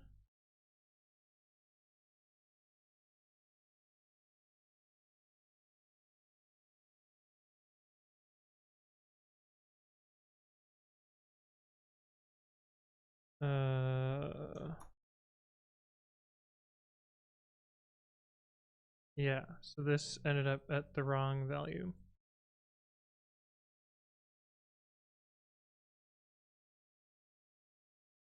Well, why? Oh, never mind.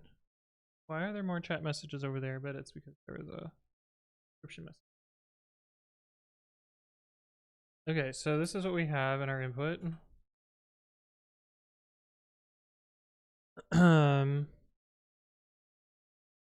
So Z14 comes from CGT, which is 14th bit and the 14th bit. The one that's not right.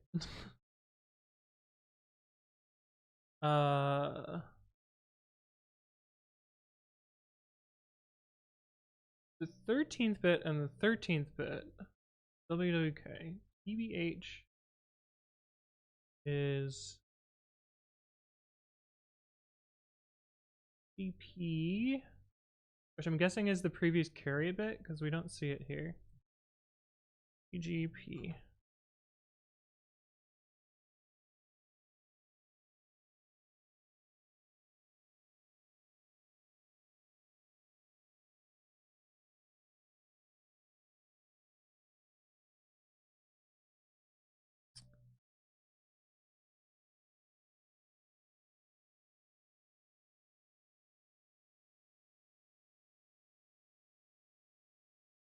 Okay, so interestingly enough, almost all of the outputs are XORs into the Z's. But there's a handful that are not.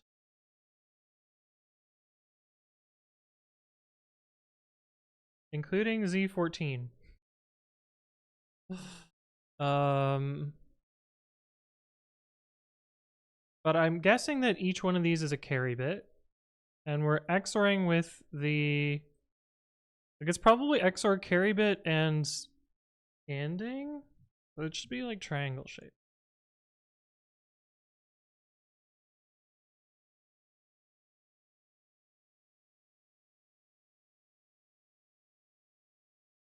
Is carry bit like a rabbit? If a rabbit takes a bit that's supposed to be carried? Maybe?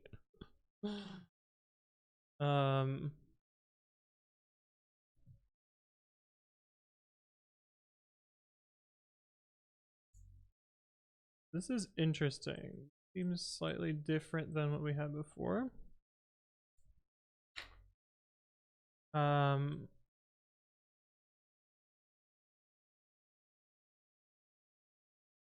So what is the...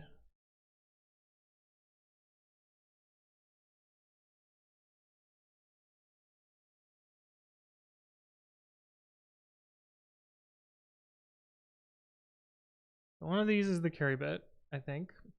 Not Z13. It should be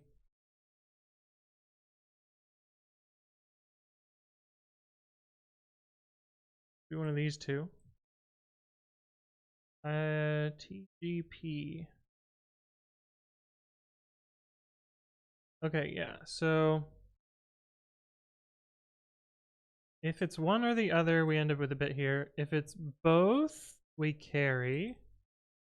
The TBH should be carry.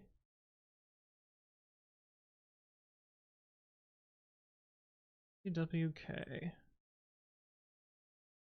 is both of the bits in here. So carry bit or both of the previous bits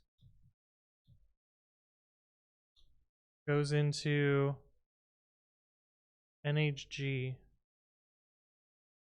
Are these not just swapped? What if we swap NHG and Z14?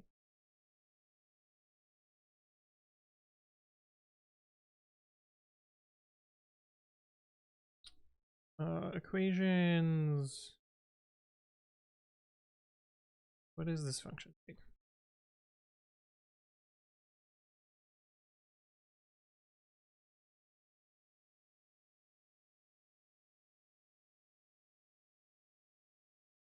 Oh my god, I'm gonna have to open up the fucking code, aren't I? Bad bits, equations, highest bit, and if we swap Z14 and NHG,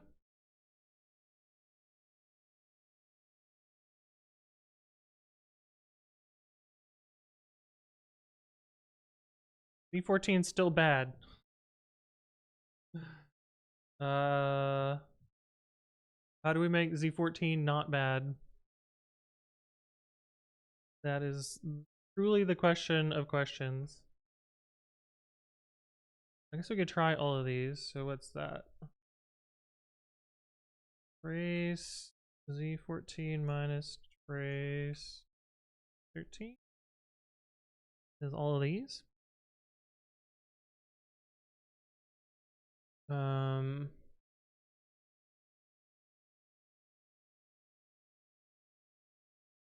Guess I'm gonna just type these in by hand.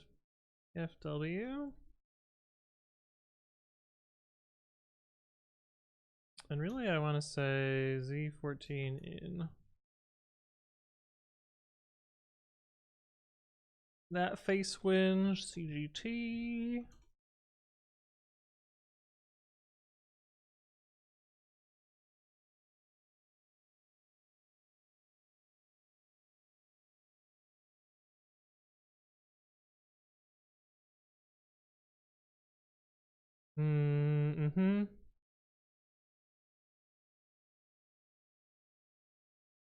Well, fuck me.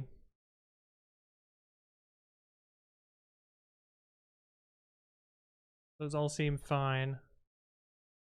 I wonder if it's one of the ones in there, though. So let's just try that.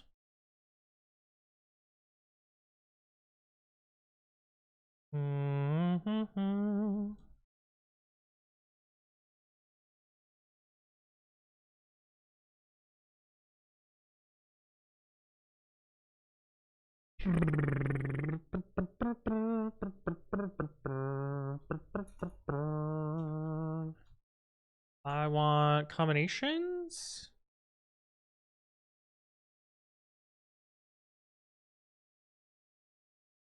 Maybe? Tools.combinations.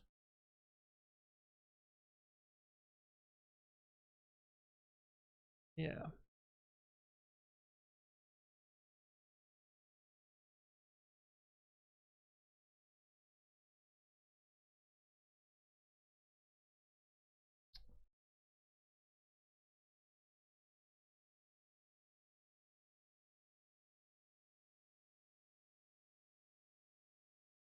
Da, da, da, da, da, da, da, da, da.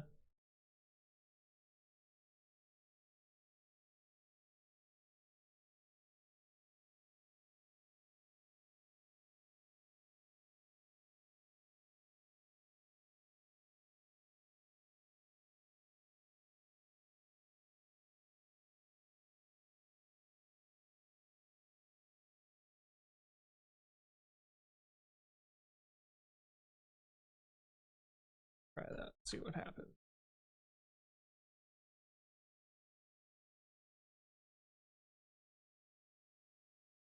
Look. No.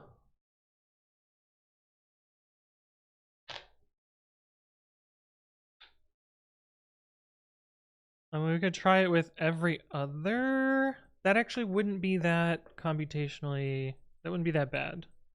You just try it with every possible.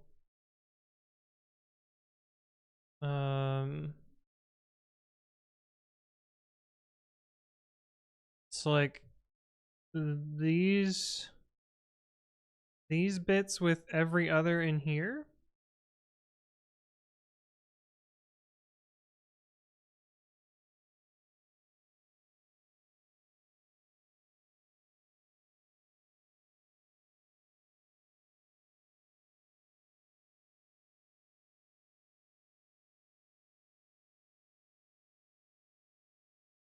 Go fans, go! What do we need to swap in Z14 to fix it? Assuming that I only need to swap one thing, which might be wrong. Damn.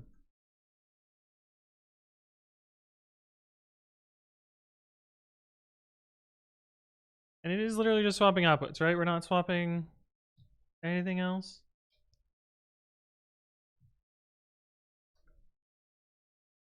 Huh.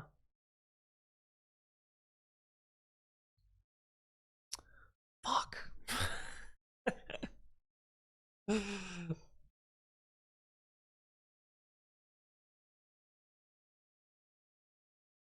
And we know that Z13 is wrong?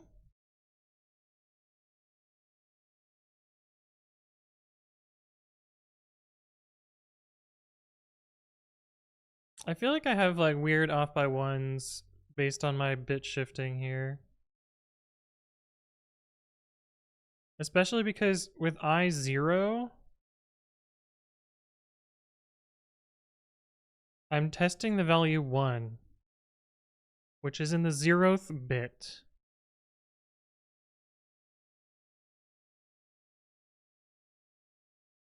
Maybe it's so bad you're off by 2? I mean, probably. Fuck.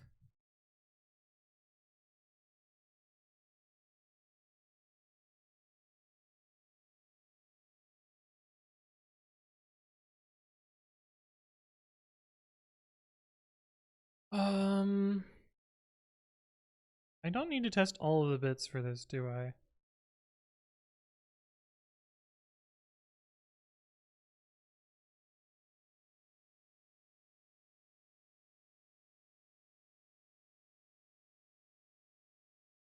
See, the thing about...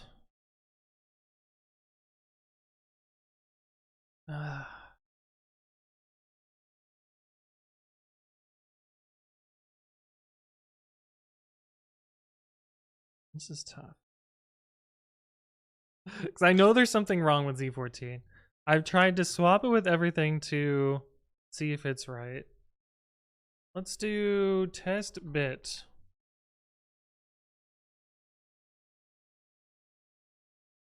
This should be faster than doing all of this work repeatedly.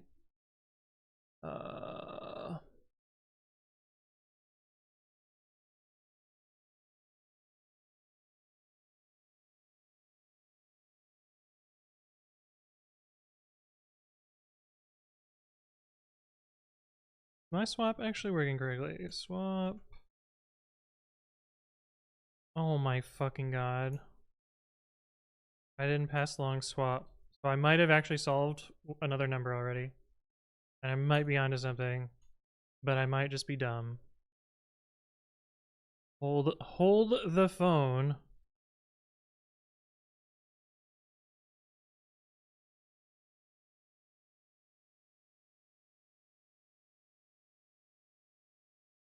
I passed this to the wrong function.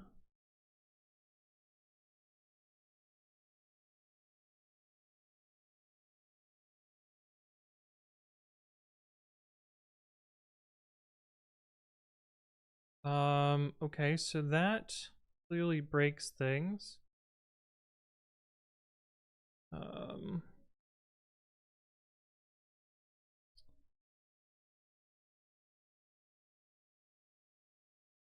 uh,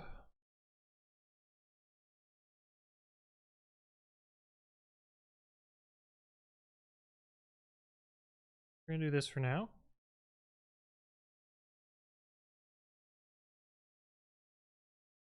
And why do we have this in two places? Reasons. And we need to do this for now.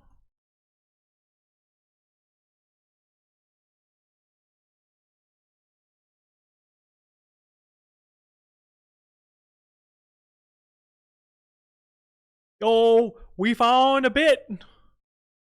Maybe. We found it producing the correct result. Does this make Z15 work though?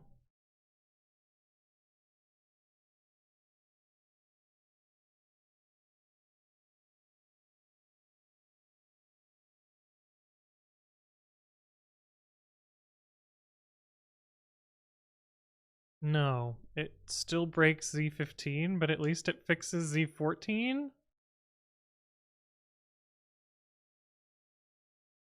That seems good, I guess?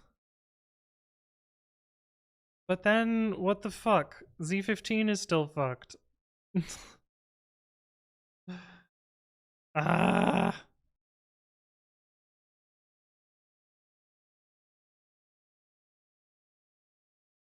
But I don't think that's right though, because if we swap Z15, we can't swap it again.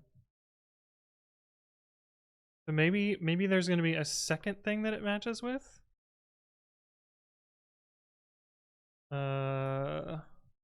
VSS?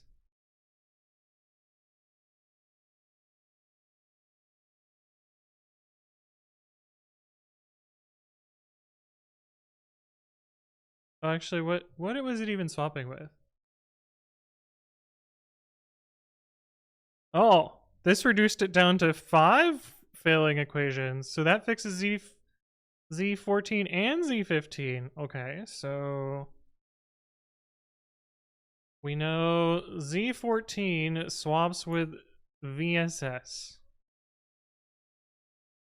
Well, we're 1/4 of the way done, chat. And we got 3 fucking hours. Okay. That seems helpful. That seems helpful. But we got lucky. We got kind of lucky there. We got kind of lucky that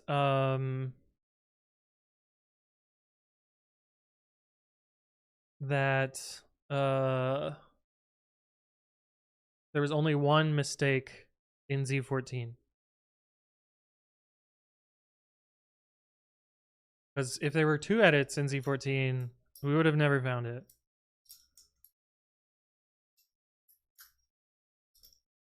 But that is helpful at least. So now how do we find the next one?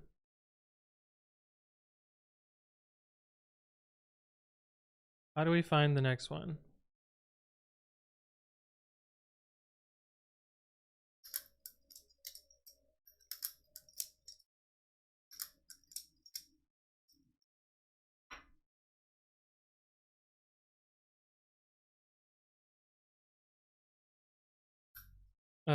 And how do we write code to automatically find them? Or maybe we don't? Maybe we just do it manually?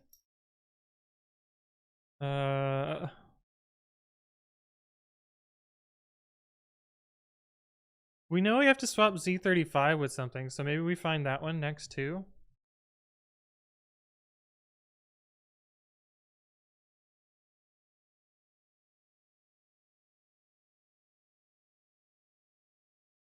Which is what we were trying to do here, but the code was not working.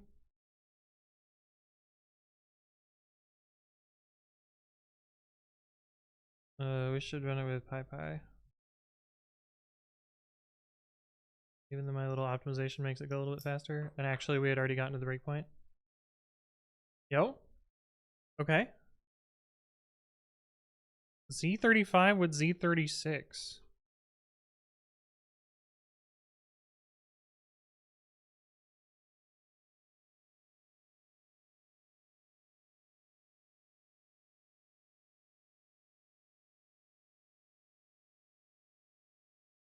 Like, that cannot be right.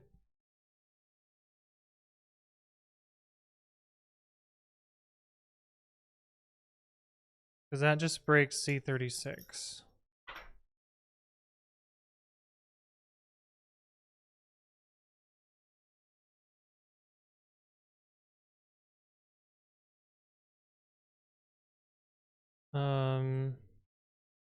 But that seems...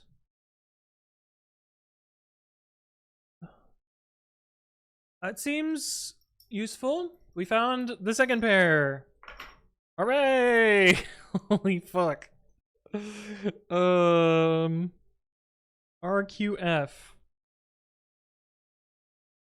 Okay, we are halfway there, chat. We are halfway there.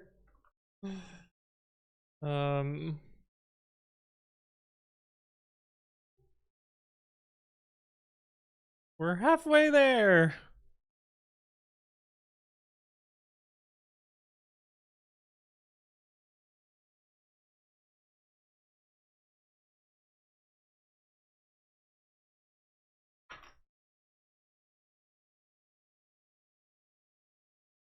Big progress then. It's true, it's true.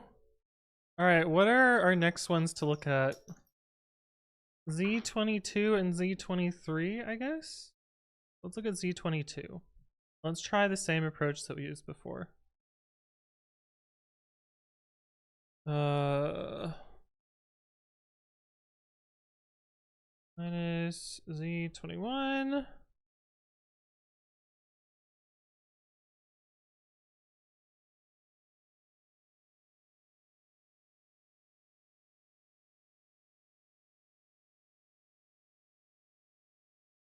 The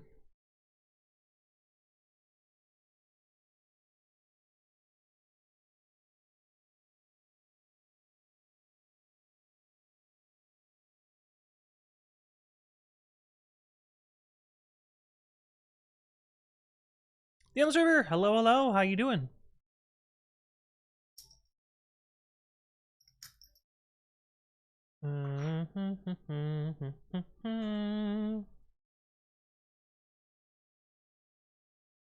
Z22 not in.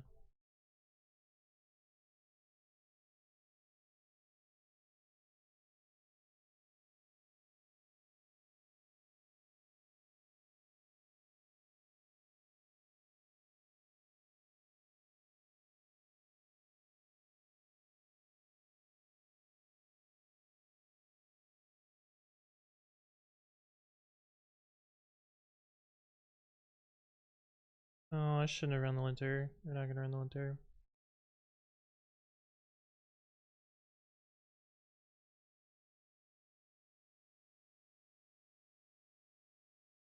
Yo? Did we find yet another one? Okay. I think we found another one. ADH with HJF?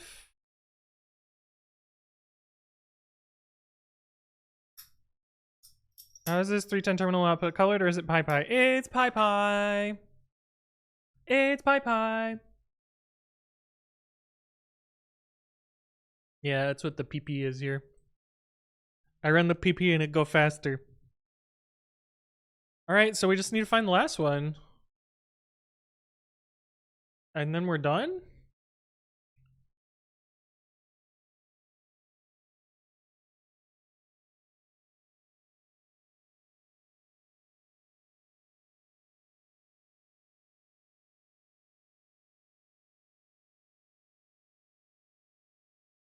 And then we somehow have to turn this into code? What was the one that's fucked up? Z31? Z31. Where did what am I doing?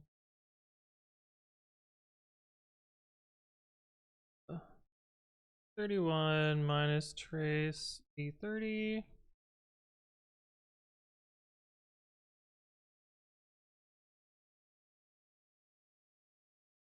Defro 5. Hello, hello. What you working on today? Advent of code. We're doing day 24. Just paste this. And this should be the last one. Just be able to say, if not, bad bits. Oh, we gotta add our other pair in here. ADH to HJF. HJF to KDH.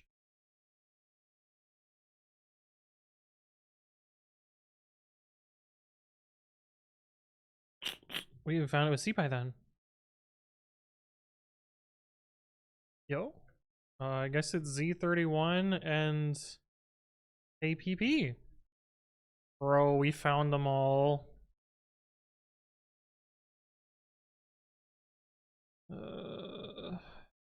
Z35, RQF, 14, VSS, KDH, HJF, Z31, KPP. Alright, moment of fucking truth. Not the right answer! Uh-oh. But how? Did I typo one of them? I probably typoed one.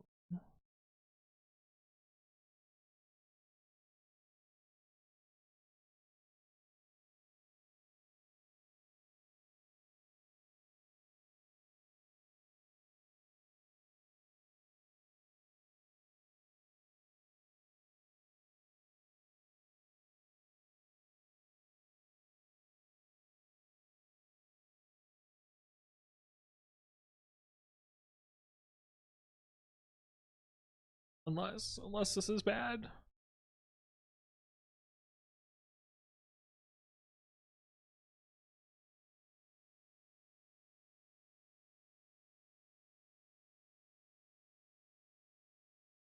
Is this not what I just pasted in here?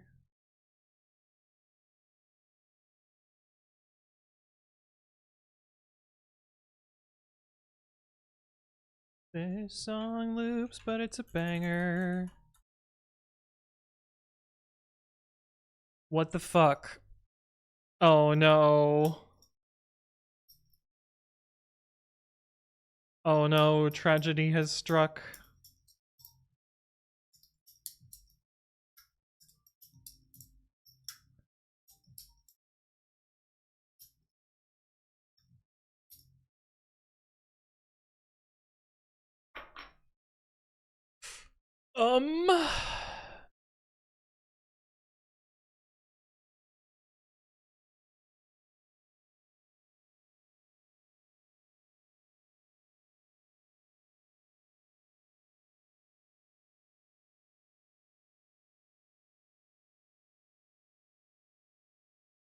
Time to find the bug.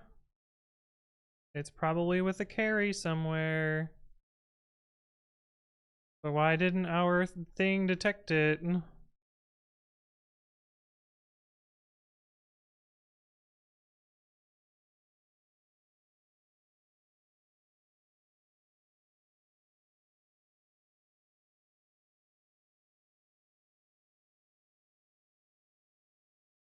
Like, these are looking correct so far.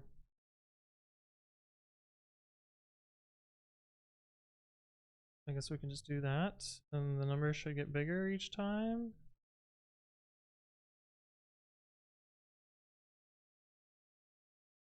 Uh-oh, chat.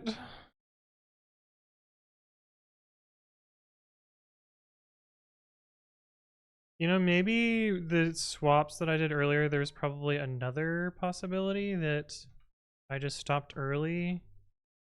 Oh. Yeah, there's still some fucky going on here, as we can see.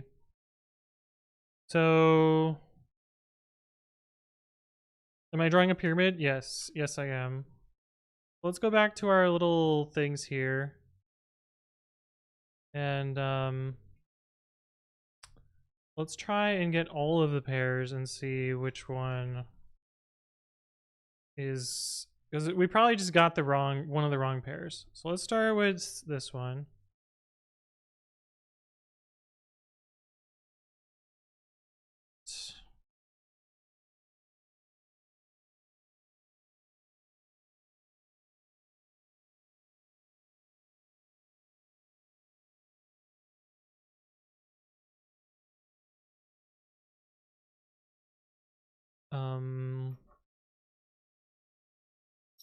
Well then.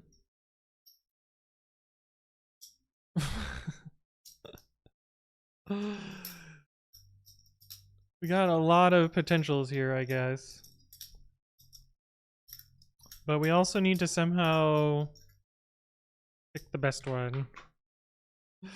Okay, so start by saying Z35 could be any of these.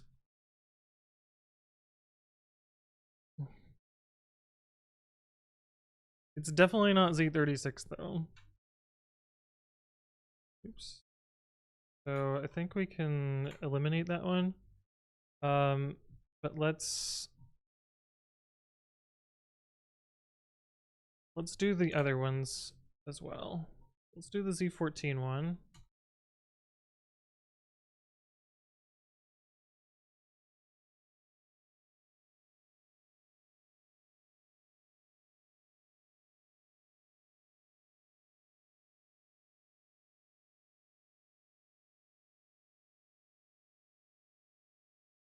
Oh, I forgot to comment out the other. Comment out. Right.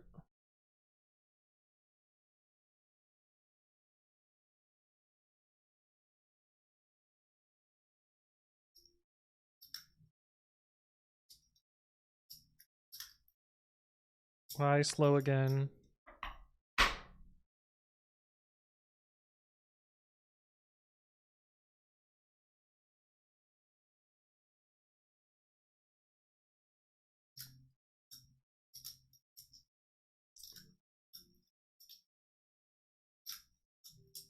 So this is what we said it was before. But it turns out there's a few other combinations in here. Okay.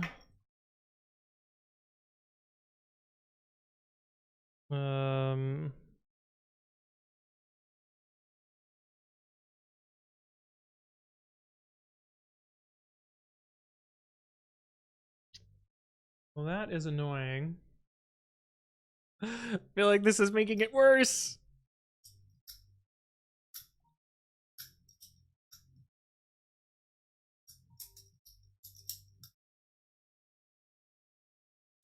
I think we were pretty confident with this. And when I made the pyramid, how deep was... These two were wrong. How deep is this? What bit is this? 35? 35? Oh yeah, that was one of the ones that we had to swap around. So D35 could be any of these other ones. So let's try some of those other ones and see what we get. Obi-Wan is the guy from Star Wars? Yeah. let's try those instead. Cause I kinda feel good about the Z14 one.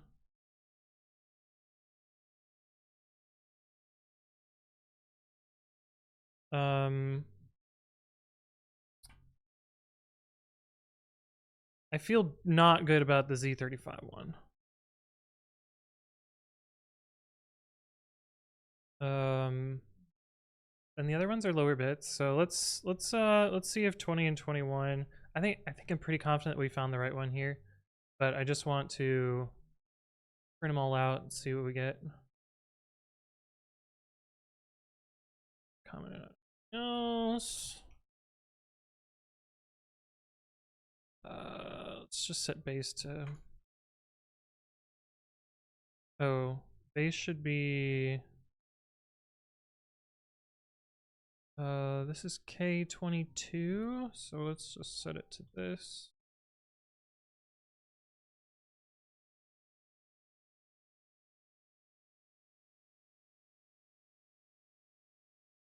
Oh no, that's a different swap than the one we did.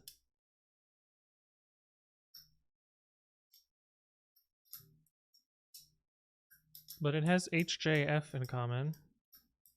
Gibby Magic says random, but I love that shiny Umbreon plushie behind you. Ah, me too. He's really cute. His name is Carpet. The reason his name is Carpet is because his face kind of does the like.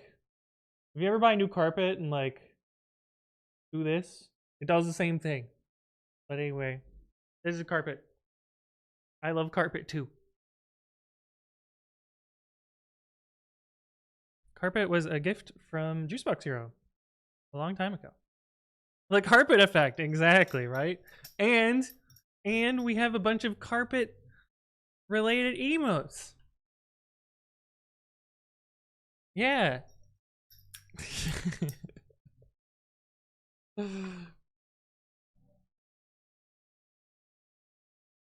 Thank you for the follow, Ghibli Magic. Appreciate it. Welcome to the stream. Okay, so these are they're potential other ones for this one too. Defro, thank you for the follow as well. Flinging onto that follow button. Sounds good, sounds good. So this was for Z22. Z35 bad.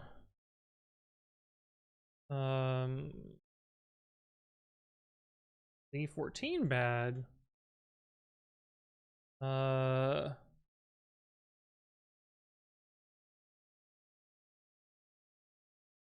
Up here.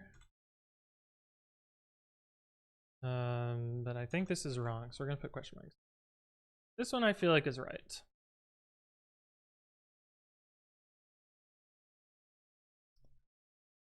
We next had Z22 bad, which had these combinations.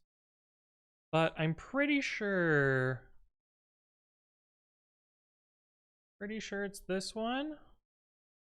And then we had Z31 bad. And we need to figure out why Z31 bad. What did we do to try and figure out Z31 bad?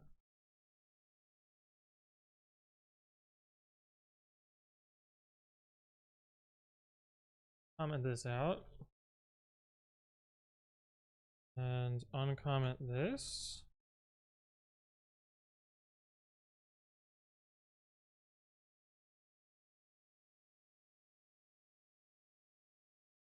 Yeah. Z30 strong bad, yeah. Lieutenant Hammond says this problem was a beast. I think I'm pretty close. My code doesn't solve it automatically. And we have one of the wrong values somewhere. I should have used PyPy. What am I doing?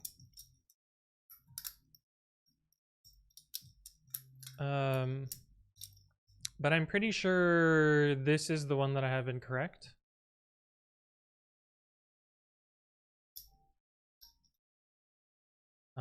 What?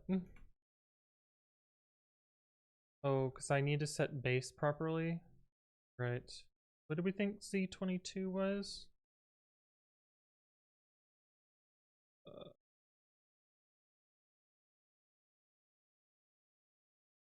We need to get this one from here. Yes. And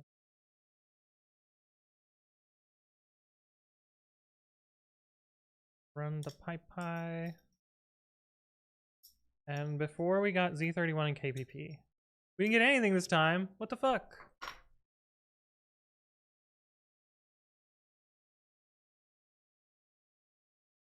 What the hell? Oh. We have the other equation.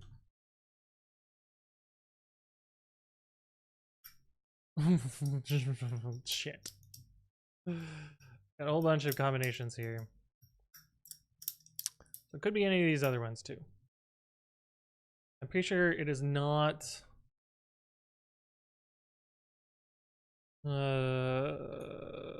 this is the one, what did we select it as? HJF? Just by luck? No, it can't be HJF because we did that up here.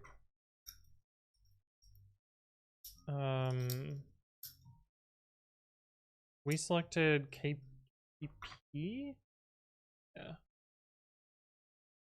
So it's definitely not this one. I'm pretty sure it's not this one. So we also tried that up here too.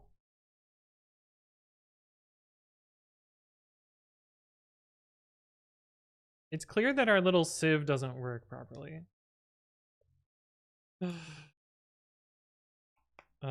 We thought it was probably this one, but I'm gonna try Z35 with some of these other ones because I think that's the bit that we counted here as being wrong, and so I'm guessing that we've swapped one of these with the incorrect, and I'm hoping that we can just cheese it, trial and error, and get there.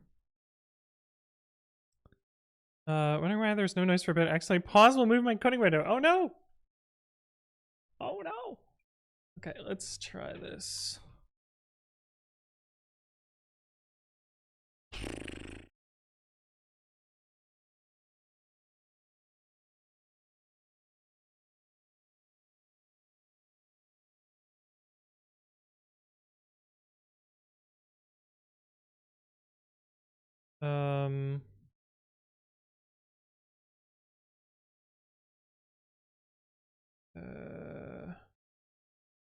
What is the other one we wanted in here? What did we think it was? Z31 and HJF? Wait, it can't be HJF because we did that here. What did we think it was? Fuck! KPP is what we thought it was before. Let's do that. KPP.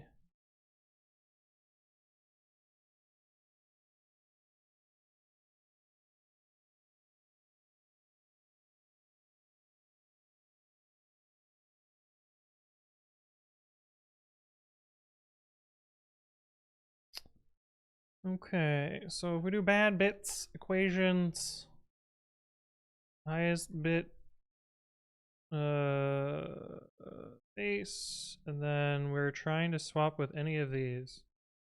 B35 with BBC. This is gonna be a fucking pain in the ass to type out over and over and over.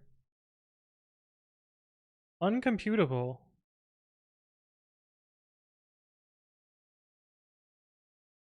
Hey, what's up, Standard Pointer? Hello, hello, how you doing? Well then it's clearly not that one. Or this one. Or that one. Oh no.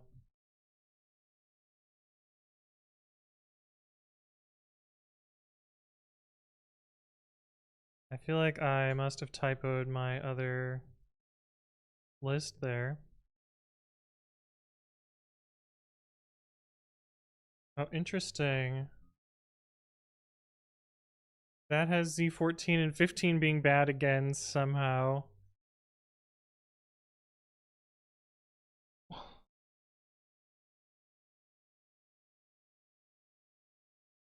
What have we done? What have we done? What? Z14 VSS is what we determined earlier. We also did... That's the one we're trying to figure out. We did KDH, HJF,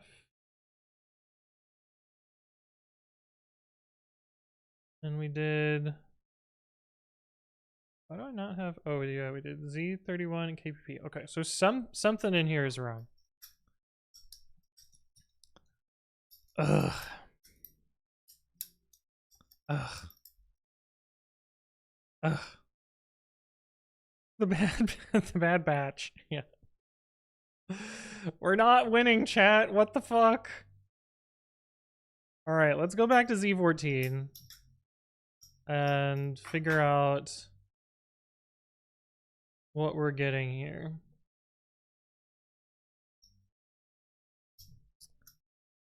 Where was the one where we did that?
Oh, we got a different set now, which is this one here.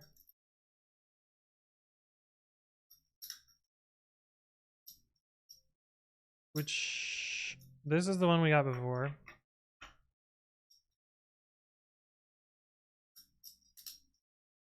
Okay, so let's try our adder, our little adder carry thing with CGT VGS. Equations 1 with CGT SS CGT.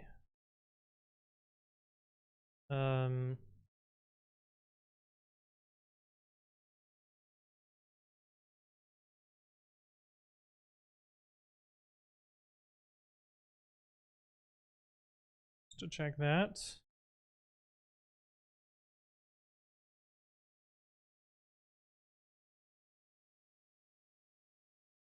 Okay.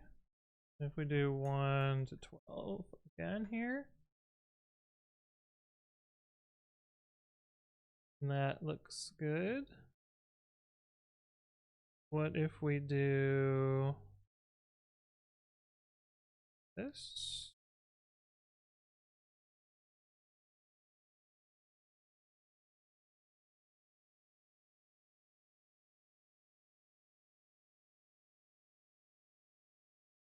With parentheses? Okay. That seems correct. But what if we did Z14 in here?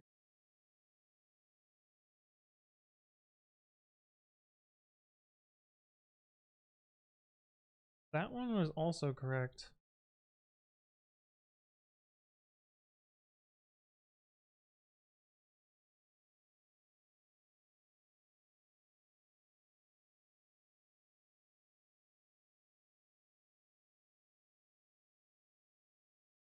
So this works, but it must have broken a future number?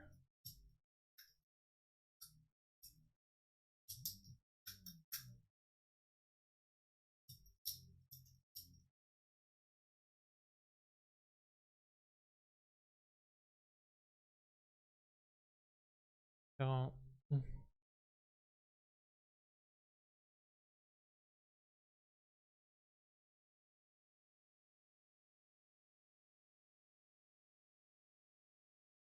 You forgot a comma. True?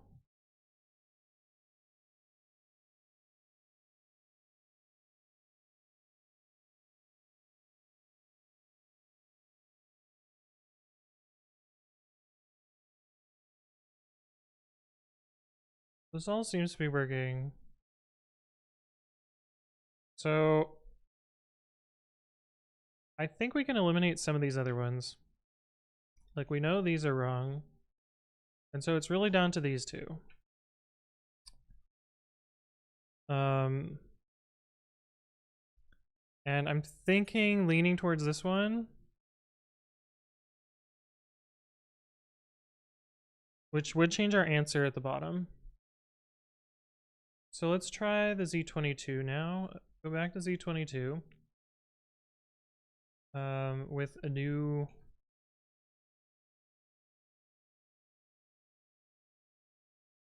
push this down to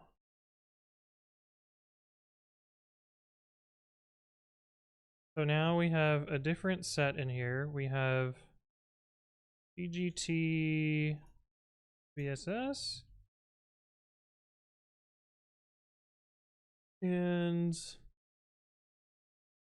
let's do this.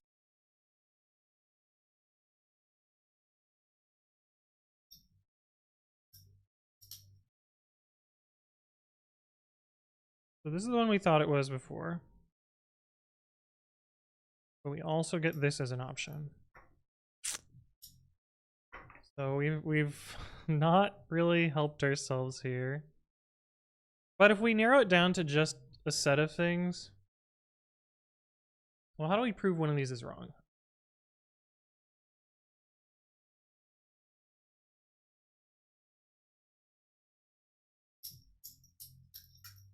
This is tough.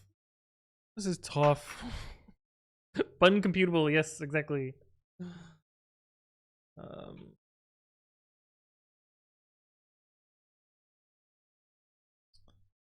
So what did we have here? We have WDR to HJF and HJF to WDR. Oh, it did the weird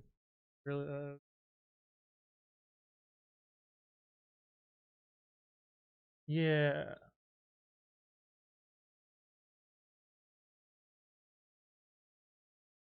So we got uncomputable here, which is funky. How did we get that? Oh, because we have this base here. God damn it. So we need to not have that base here. EGT, VSS, VSS.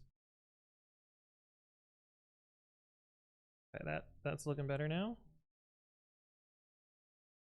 We're looking at bit 21, I think, or is it 22? It's 22.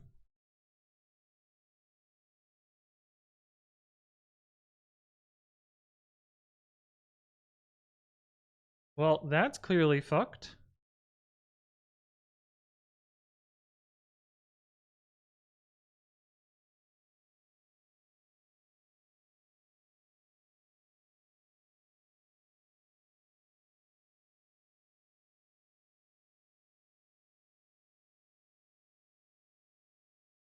That's clearly fucked. So it's probably how what? How are you uncomputable? What? No.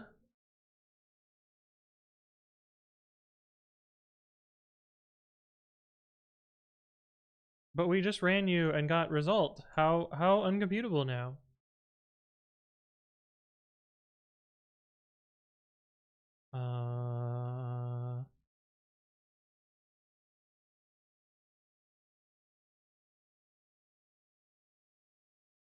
Well, let's try instead of this, we'll do KDH.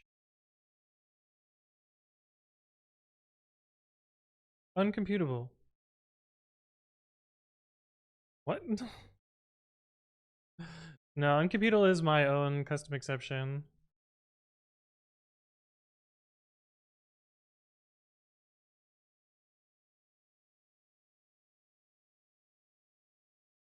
I'm literally running the code that's right here. How do?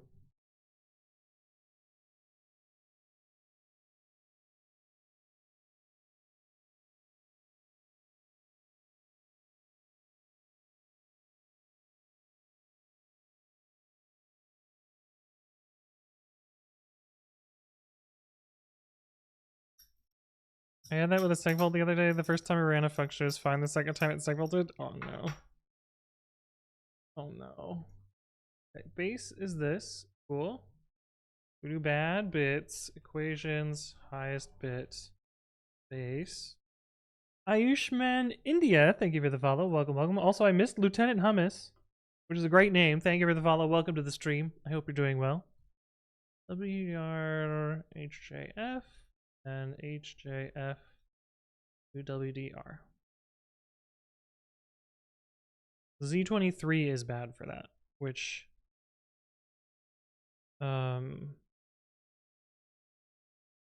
we don't want. This one eliminates that one. So I'm pretty sure it's this one.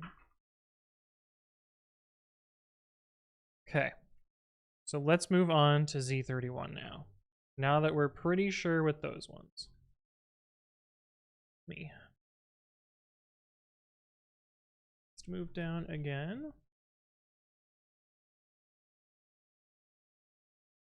So let's comment this out. And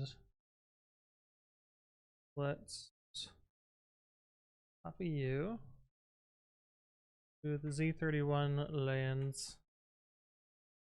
And we're pretty sure it's KDH to HJF.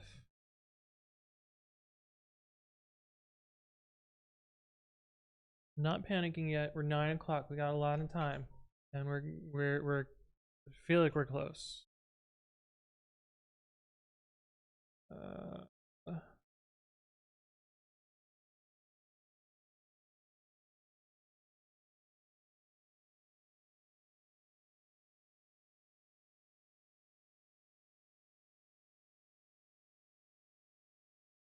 Right. Let's try Z31 again.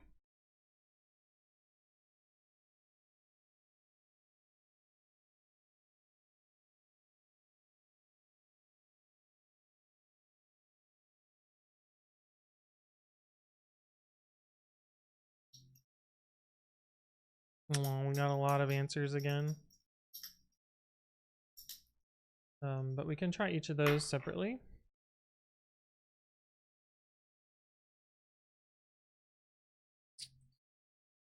Let's do this. Looks like they're all swapping Z31 with something. CGT is definitely not it. Because that would double swap. So it's definitely not CGT. Because we already swapped CGT up at the top. Right? These are a completely different set of ones than we got here. What? Hello? Okay, let's get our new list here then. So it is definitely not this one, right? And it's definitely not VSS, so no. Also no. We swapped KDH, so also no. So let's try.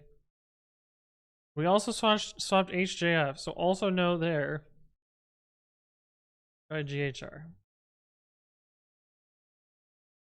Uncomputable.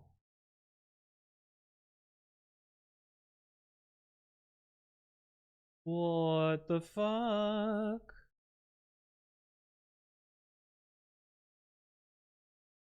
Oh, it's because base is all fucked up here.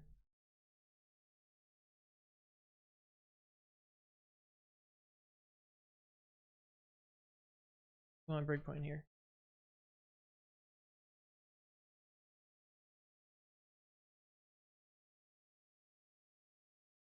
You know what? We're just gonna print out bad here. It's gonna save us a shit ton of time. Fuck. Ayush says hello, everyone. I forgot to follow in the previous stream. It's all good. It's all good. Welcome, welcome. Okay, so these ones all seem to make it worse, so I'm pretty sure it's this one. Yeah. So now we gotta do Z35. And last time we had a whole shit ton of them. But we're pretty sure We're pretty sure on this next one now.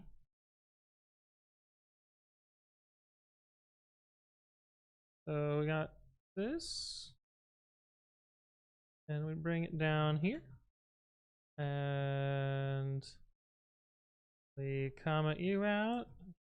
Just use this,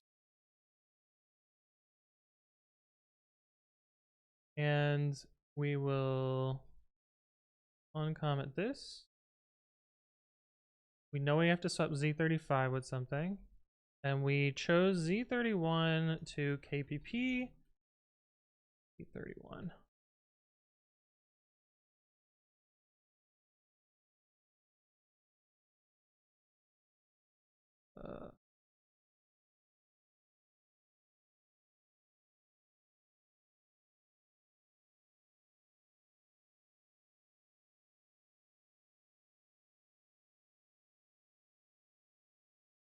We should be eliminating everything else here. Should get us to our answer.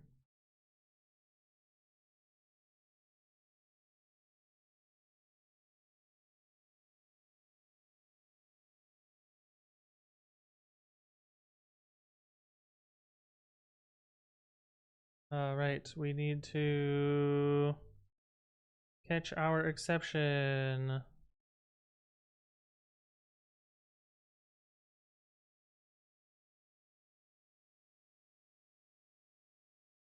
Come on, Z35. What do you got for us? 2 choices. Okay. That narrows it down a lot. RQF and SGJ. And so we can try our thing from before, where we had a lot of ones. We have Z35 to RQF, RQF, Z35, and oh, we want to binary that. See, we're already fucking up early on. That tells me something earlier was wrong. Unless RQF is early on. That broke bit 14, which brings us all the way back to this one here. Let's try, instead of RQF, let's try SGJ.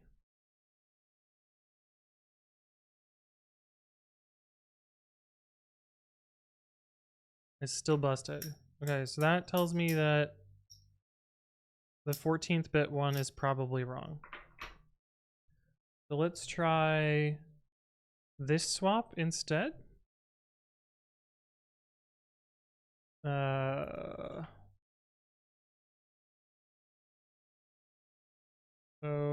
we need to remove CGT. We need to remove these two. So we can just take all these.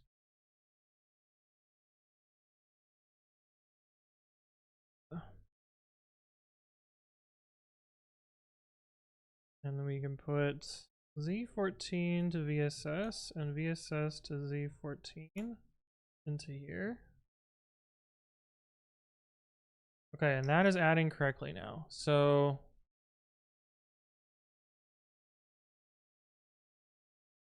it's probably this one. Probably not this one. Okay, but let's increase our adder until we either see a mistake or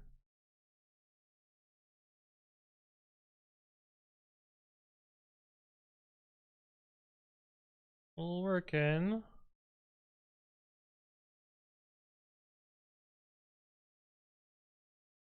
But this seems pretty good. I feel like this is fatter than the number that we ran into the problem with. How many zeros are we at here?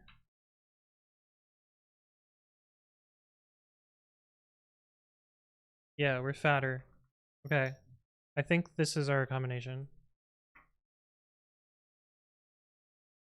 So we're gonna try that.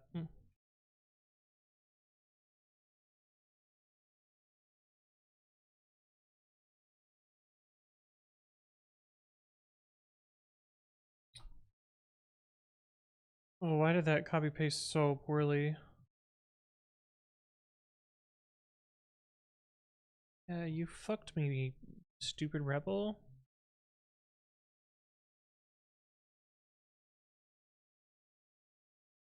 Oh my god.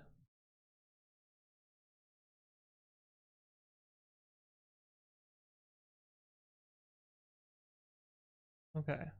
So this is what we submitted before, and this is what we have now, which is one choice different? Hmm.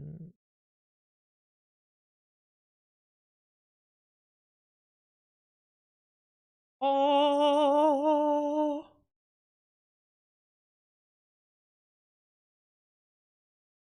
VSS can't be swapped with both Z14 and CGT. Yeah, I know. I know. When we were looking at Z14, these were the two possibilities. I wasn't sure which one was which because I didn't have a good answer for it. So we got the answer. Now the question is, how do we do this programmatically?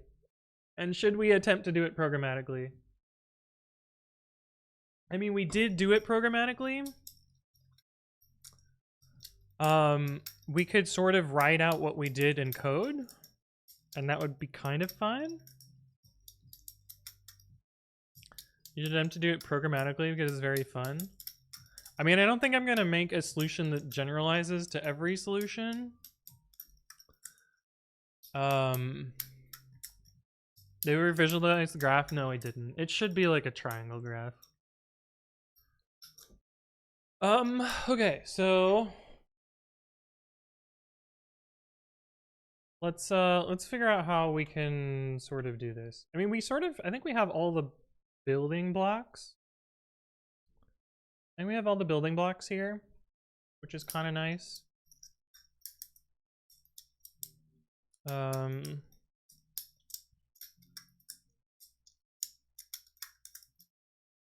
Yeah. David here says, I had to get my friends' inputs to make sure my solution works for other inputs. Took quite a while for me to turn it programmatically. Okay. I don't have any friends, says Lieutenant Hummus. Oh no. Oh no. Oh no. Okay, so I actually think I'm gonna get rid of this bad bits function. I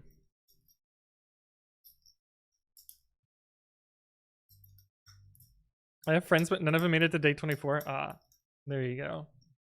That's the real problem.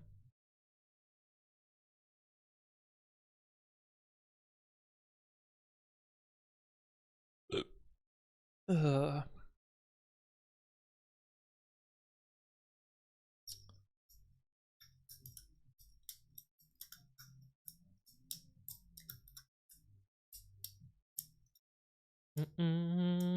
Sparkly Dark Matter says, how about enemies? Hey, there you go. I killed all my days friends on day 23. Oh no. Oh no. If run.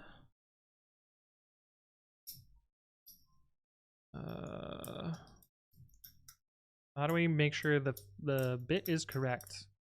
We did that previously with our little run function. If run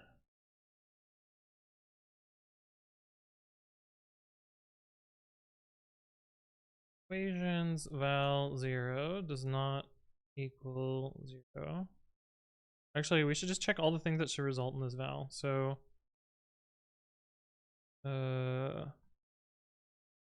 run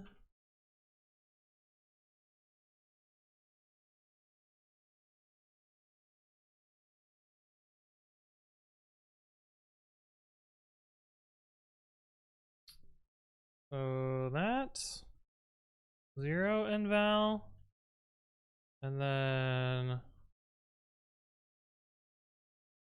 val minus 1 and 1, and 1 and val minus 1.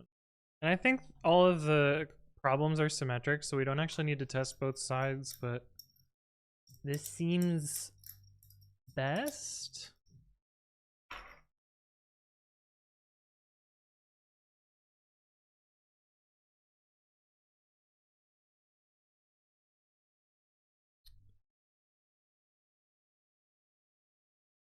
Yeah, okay. So this is what we expect with this. So I think we can also just say we can just test that particular bit.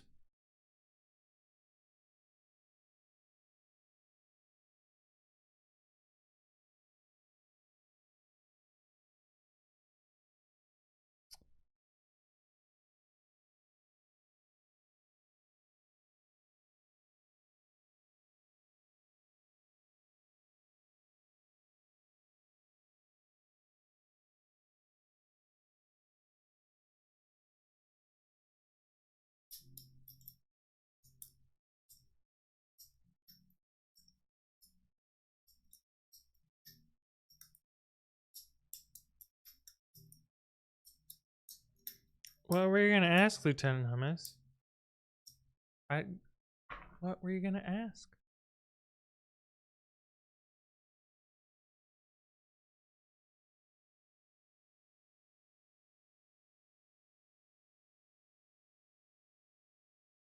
Oh, ask your enemies. Red Squirrel's Nut. Thank you for the follow. Welcome, welcome. Hopefully you're doing well.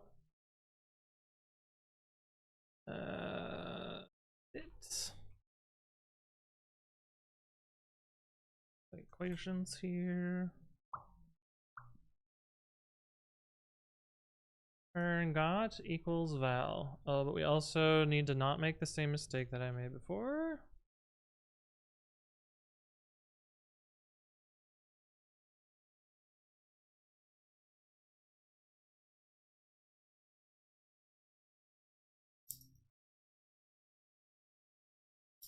And I think this has the same problem that I had before, which is that swapping this can break the... I think conveniently it was always the bit directly after it, just from the particular input, but...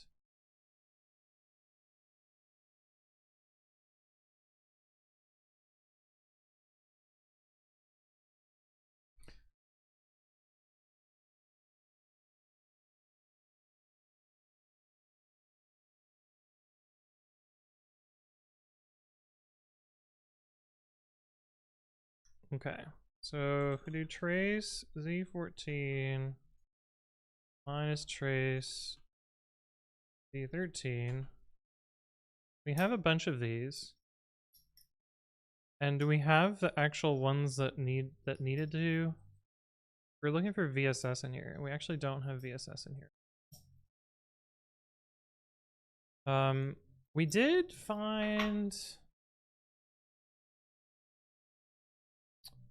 all of the fucky bits earlier. How did we do that? And why do we not have that anymore? I guess we'll do this again.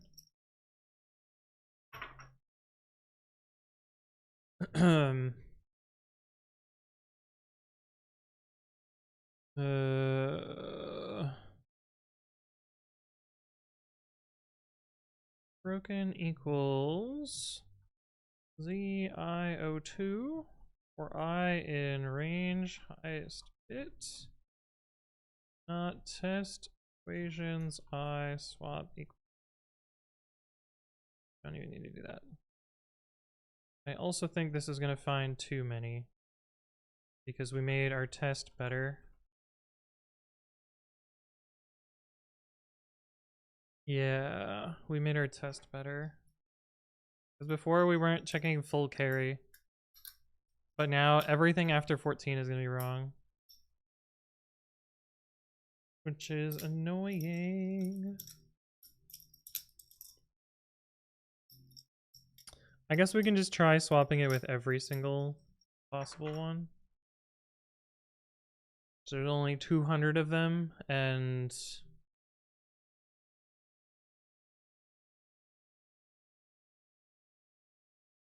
there's not that many to try there.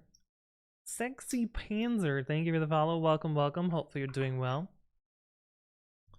Yeah, I guess we'll just try it against every edge. Minus the ones in Z13.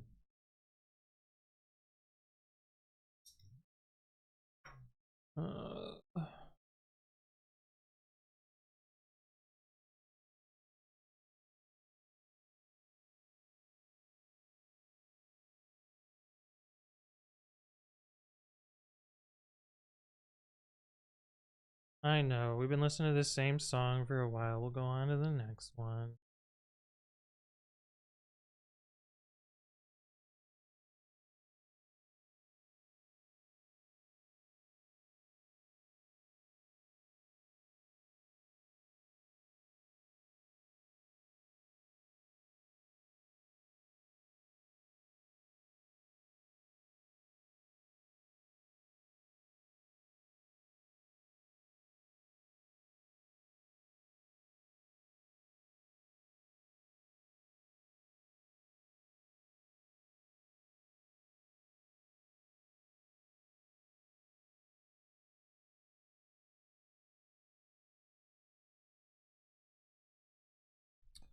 See if this finds the right then.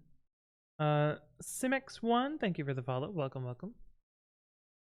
Hope you're doing great as well. I haven't got there yet. Uncomputable.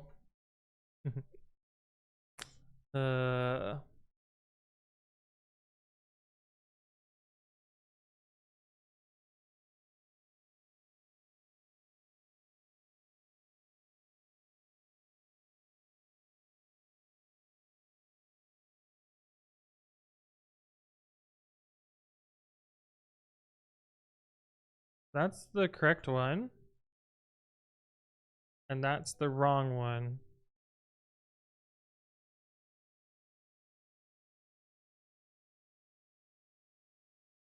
I think I'm gonna be cheeky and use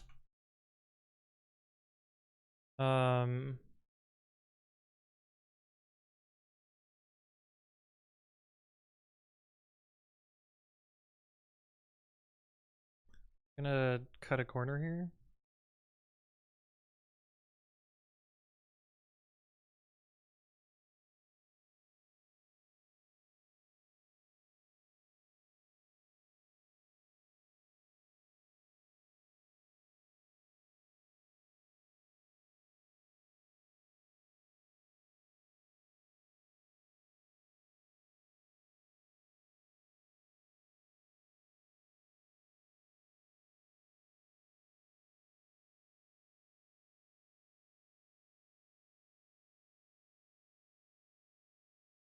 I gotta get rid of that first breakpoint.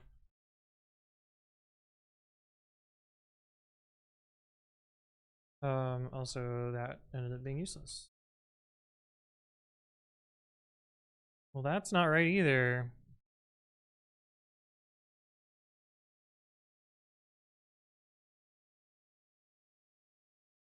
How did we even get TFW and VSS in here? No!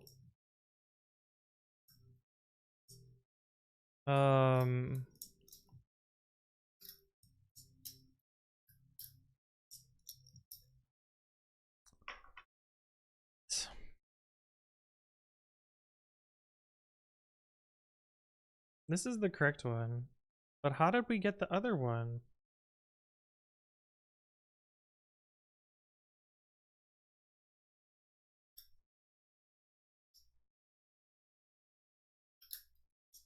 I guess we know from the way the problem's formatted that the value has to be in the bit after it. This is gross, I guess.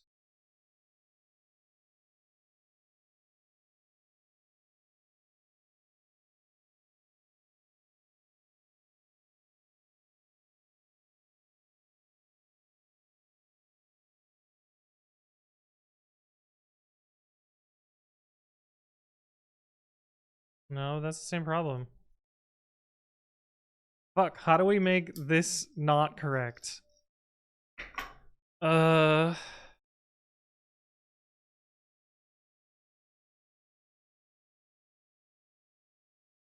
did I get rid of bad bits? Oh, where did bad bits go? No, I got rid of bad bits. Shit.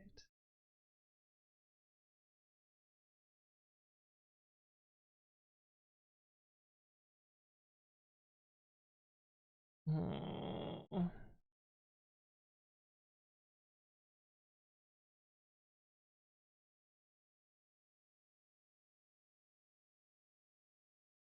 I got rid of bad bits. No. Hey, what's up, X? Hello, hello.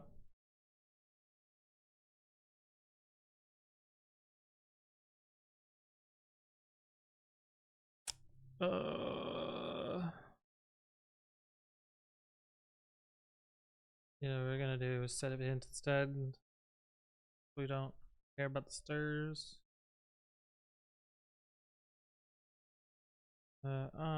If test not test visions, swap.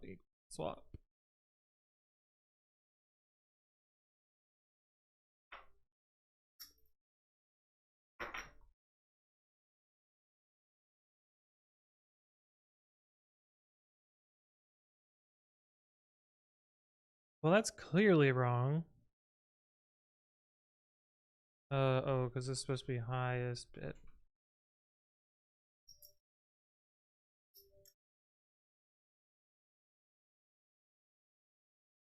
Because that's the correct answer.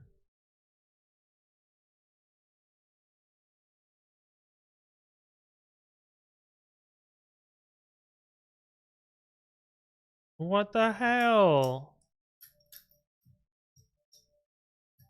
Why do those seem to work?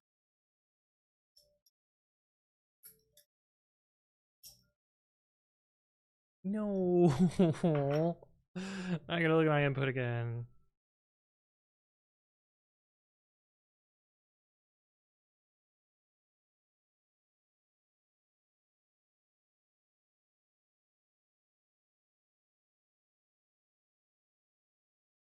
TFW and VSS. So the actual answer is Z14 and VSS. So what is CGT?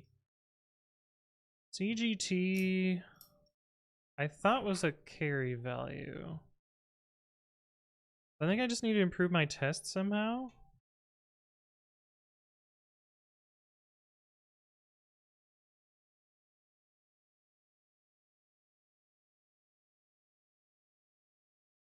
Oh, interesting. This is one of those XORs, so that's how we know that this is right?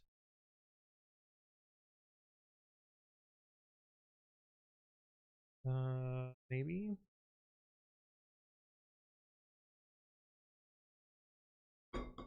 Shit, I'm out of water. So what is TFW? TFW makes this look correct because CGT is wrong. Where is CGT?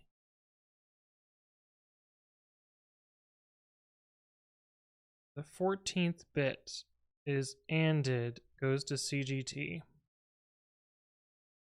So, and TFW is these ones. What is TTD? Is the XOR of those. So, what? 0 and 0? Oops. Duxalo, thank you for the follow. Welcome, welcome. Hopefully you're doing well.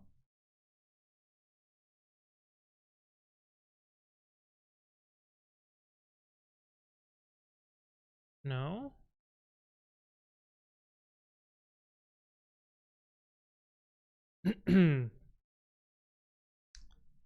Why do these seem correct? That's what's really throwing me for a loop here. Robin Brinkler, thank you for the follow. Welcome, welcome. Hopefully you're doing well.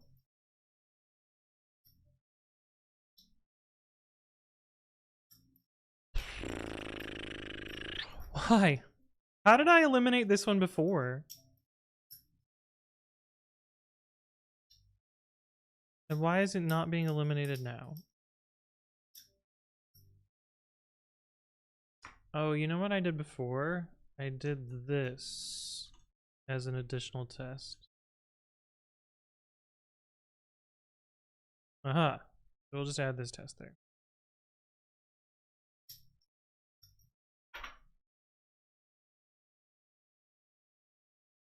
But we need to do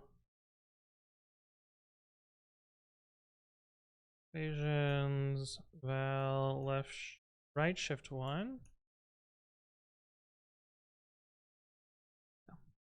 Robin Brinkler says, cheers, Merry Christmas to you indeed. Okay, so z negative 1.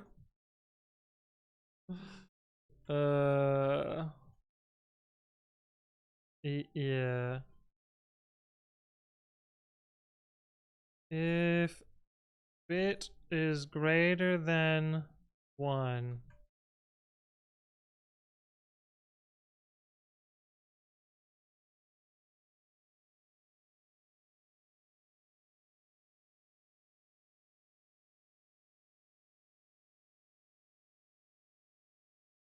yeah. It should probably be greater than 0, but I think this will be close enough. Z14 V's S. And it should never be successful after this. So I think that'll work. Maybe.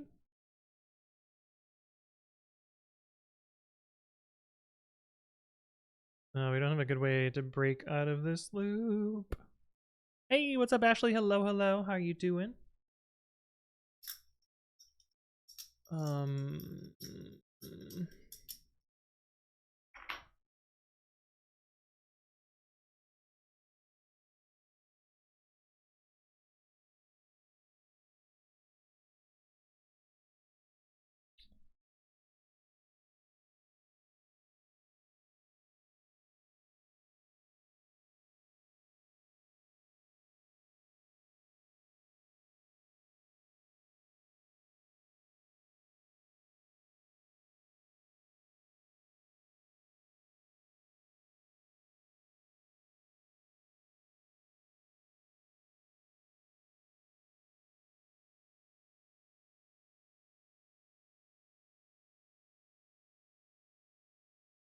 We kind of want it to crash if it finds more than 1.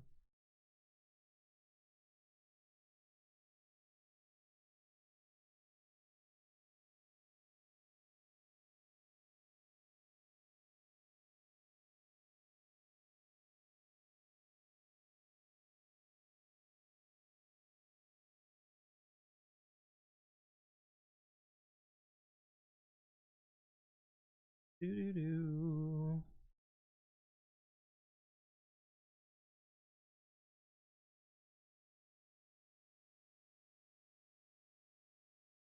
Little defensive there.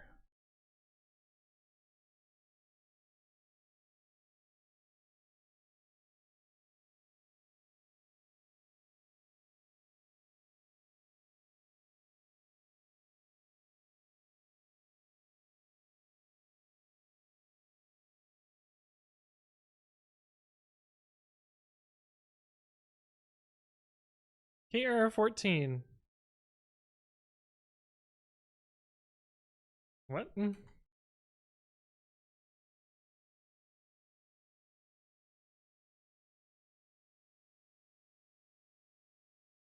How did I trace an integer instead of format string here?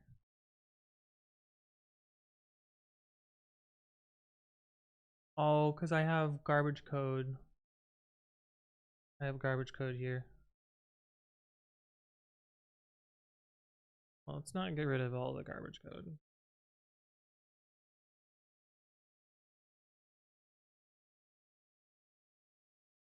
Did we find all the values?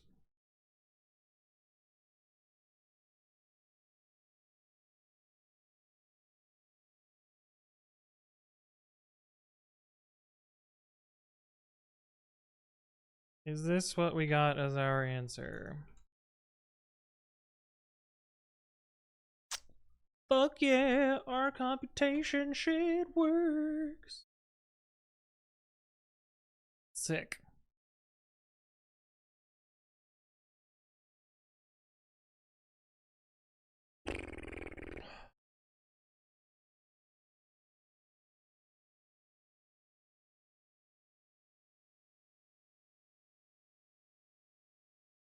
Need annotation for font. But why? You know the annotation of this. Surely you can figure it out.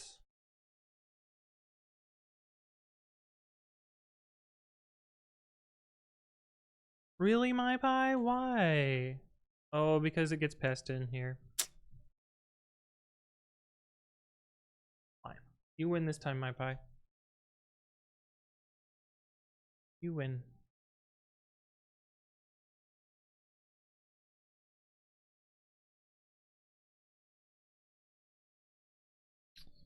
Move that comment here.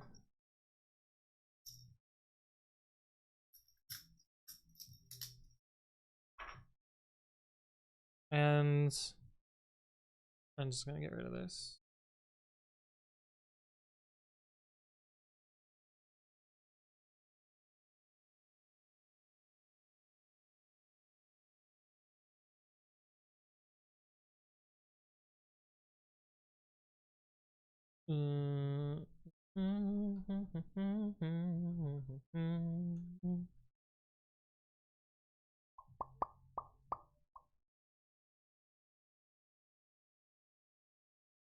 How much slower is it without this sorting at the top? Let's see. We forgot to do.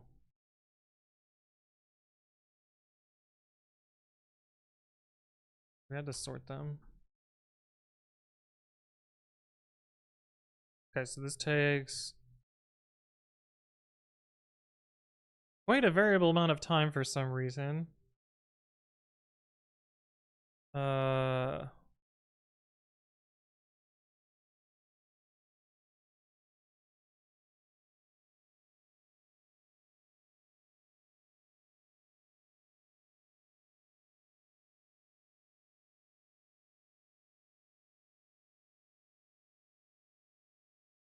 Why is it so variable? It's less variable now? But let's see if I comment out this line, if it gets slower. I kind of predict it will get a lot slower. And I am showing myself that I'm extremely right. Because holy fucking shit, why is it so much slower? Yeah. So we're gonna keep that.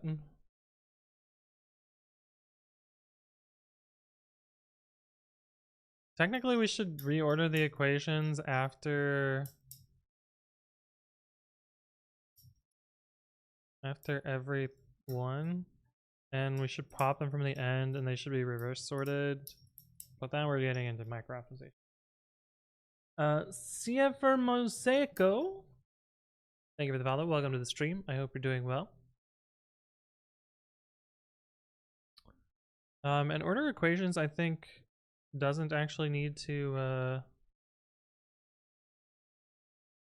do what it does, but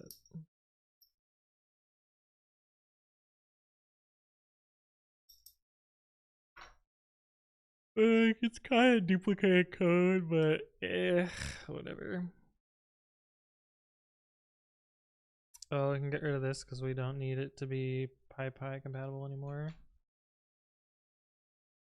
That was weird. Why didn't the type checker reorder that? Or not the type checker, the import sorter.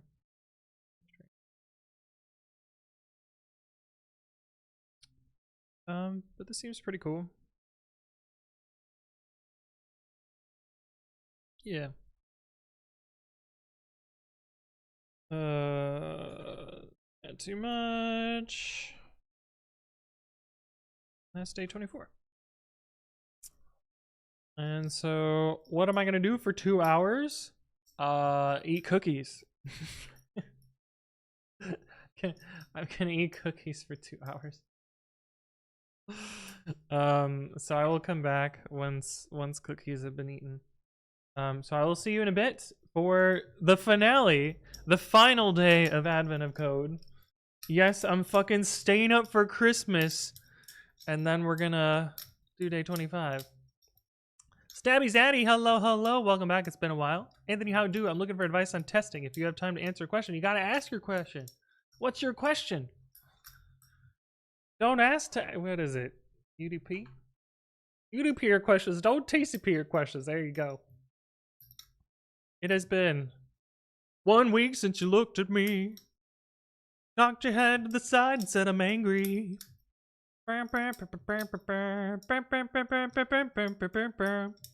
Isn't day 25 usually quite brief? Sometimes not. There's been a few years where it's been a tricky problem. But yeah, part 2 is real easy. The team has to do tests in Docker containers because Lambda is dumb. Any advice on using CI/CD with that? I disagree with the assertion that you must test in Docker containers with Lambda. All of my Lambdas, I've gotten away without testing in a Docker image. I guess it also sort of depends. Like if you're deploying Lambdas as just like Python functions or built-in Lambda language functions, I don't see a reason in wrapping them in a Docker container to test them. Yes, the system you're running in will be slightly different, but it's exceedingly rare that you will run into the differences. Specifically, the issue is that the file system is different, so the location of files can be unfindable. Is it though? Like you can already just CD somewhere and simulate that same thing. Like make a fiction, like if it's Python, if it's PyTest, you can literally just CD to slash at the beginning of your tests, and then your test should still work correctly.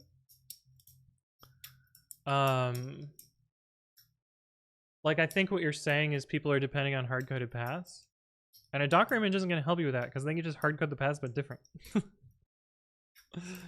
Like you want to use double under file. I'm guessing at whatever bugs you have because I don't know what bugs you're trying to protect against. But there are reasons to use Docker for testing, and I don't feel like this doesn't feel like a strong enough argument for me. And or every time I've written a Lambda and written tests for a Lambda, I've never used a Docker image necessary for that. The issue you ran into is using relative paths and with Lambda importing your Lambda. So that sounds like a packaging issue more than a testing issue. And if you're complicating your testing, to solve that issue, I feel like there's better ways to assert that you're doing things correctly than to make your development experience way worse by using Docker. Defro says, have you ever worked on embedded stuff? Sort of. This is several of my embedded projects are very similar to that in that I guess you wouldn't really call them embedded because it's Arduino, it's embedded light. I've never opened this in Chrome on stream. Why isn't it tab completing? Am I dumb? Did I spell my name wrong? Oh, that's weird. Maybe I just haven't opened it in a while. But I've made a bunch of microcontrollers to either pretend to be a Switch controller or wire directly to Joy-Con test points, minus the home button, which doesn't have a test point, so I had to wire directly to the button. Or test points on a 3DS and the touchscreen inputs, or not the touchscreen inputs. This was the simpler and much prettier breadboard before I had to do the touchscreen, and the touchscreen made it way more complicated. Or a GameCube or a Game Boy Advance. Yeah, that's my low-level stuff. I didn't super need to cross-compile other than using the Arduino toolchain, and it just sort of does it for you, and you don't have to really worry. The Lambda runtime imports your file as a top-level module. Does it, though? Because I'm pretty sure I don't have a top level module as like here's a lambda. And yeah, my entry point is here. I'm pretty sure I've configured that with Terraform though.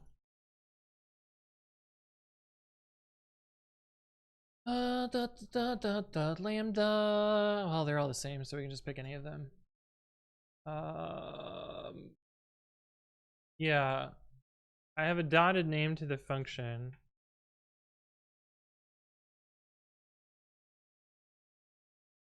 Seems fine. When you say lambda, are you referring to anonymous function? Says Big Game Mikey. No, I believe Stabby Zaddy is referring to AWS Lambda.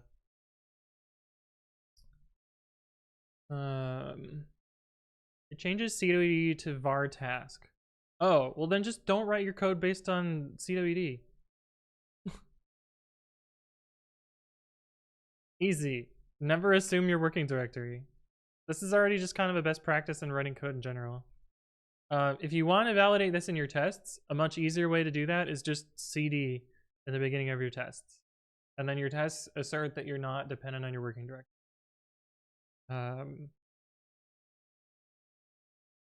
That seems probably the easiest thing to do. But I'm like, it breaks relative file imports. You mean like dot imports, like explicit relative, or or Python 2 relative imports? Like, are you saying if I did this, that it would break in Lambda?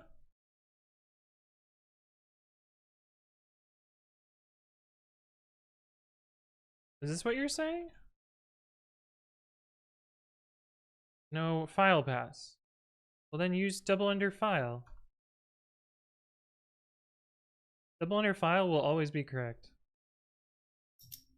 If you're just blindly assuming what the working directory is, that's your problem.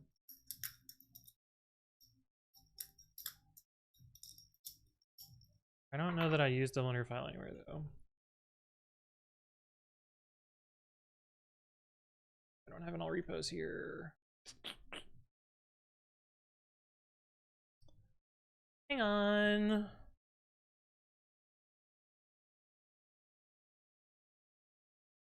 I gotta do some credential stuff.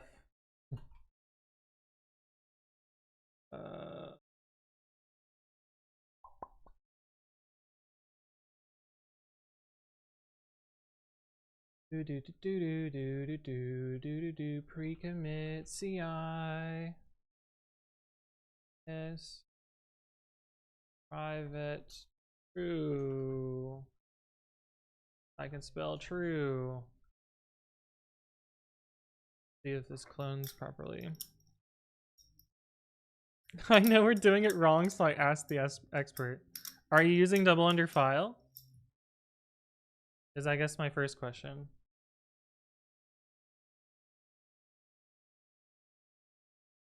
Like, how are you accessing relative paths is the first part. Because, yes, if you're not doing the right technique, then that will be a problem, but, able to show this again. Do we reference double under file anywhere? We do in the tests. Fuck.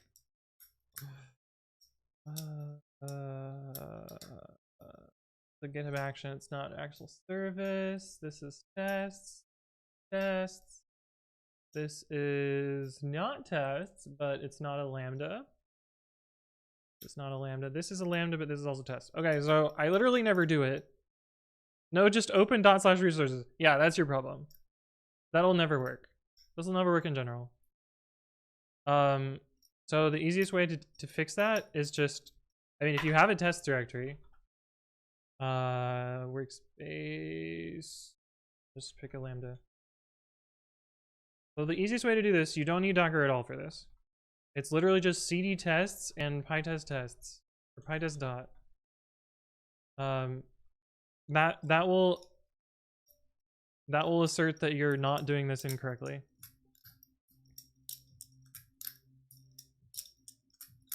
what you really should be using is double underfile. And surely I have a video on that, right?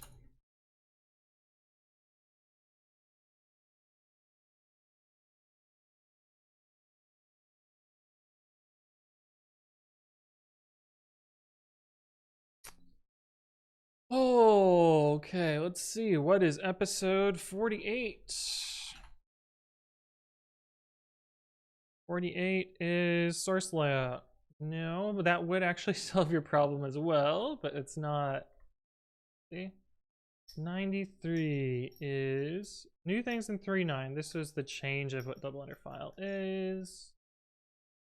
270. 270 is, this is looping on the next song also. But ETH files. Here, 325. 25 is site pack. Not either. 344. What is double under main? This one is sort of relevant, but not gonna help you here. I think we're doing source layout. Source layout would prevent this. Well, no, it wouldn't prevent this problem because your working directories. Actually, no, it would prevent this problem because if you're actually installing, then your module path would be different. 344 is not actually the solution to your problem, but it is similar. 358. How to ace the coding interview. Not that one. Although it does use double underfile here. 375! Oh my god, I should have just read the fucking titles. There we go. This is the video that you want. Watch this one. It will solve all your problems. I should have just done this. Explains double underfile, and then it would have, I guess, not produced the right result. But anyway, there's the video. That's what you want to use to open files relative to the position, not just blindly using open, because that will never work. And rather than using Docker to test, this is much simpler. Just run your tests in a subdirectory that's not the same working directory as your app, and that'll help you validate that you're not opening relative paths incorrectly. But yeah, that's gonna wrap us up for now. I'm gonna go eat some cookies, and I will see you in about 80-ish minutes. But before then, we're gonna do my little spiel. Go subscribe to the YouTube channel, like Stabby Zaddy should. And if you missed any part of the stream, you can catch them on the second channel and the VODs channel. I did a baking stream yesterday. That one will actually be on Twitch. /VODs? Is that how this works? /videos? Yeah. My baking stream actually on Twitch if you want to watch the baking stream. That one won't be on YouTube, so this is limited time only. If you're a millennial like me and suckered for things that are limited edition, well then. Yeah, and join the Discord. That's why I announce streams, including the one that will happen in slightly less than 90 minutes. That's gonna wrap us up for today.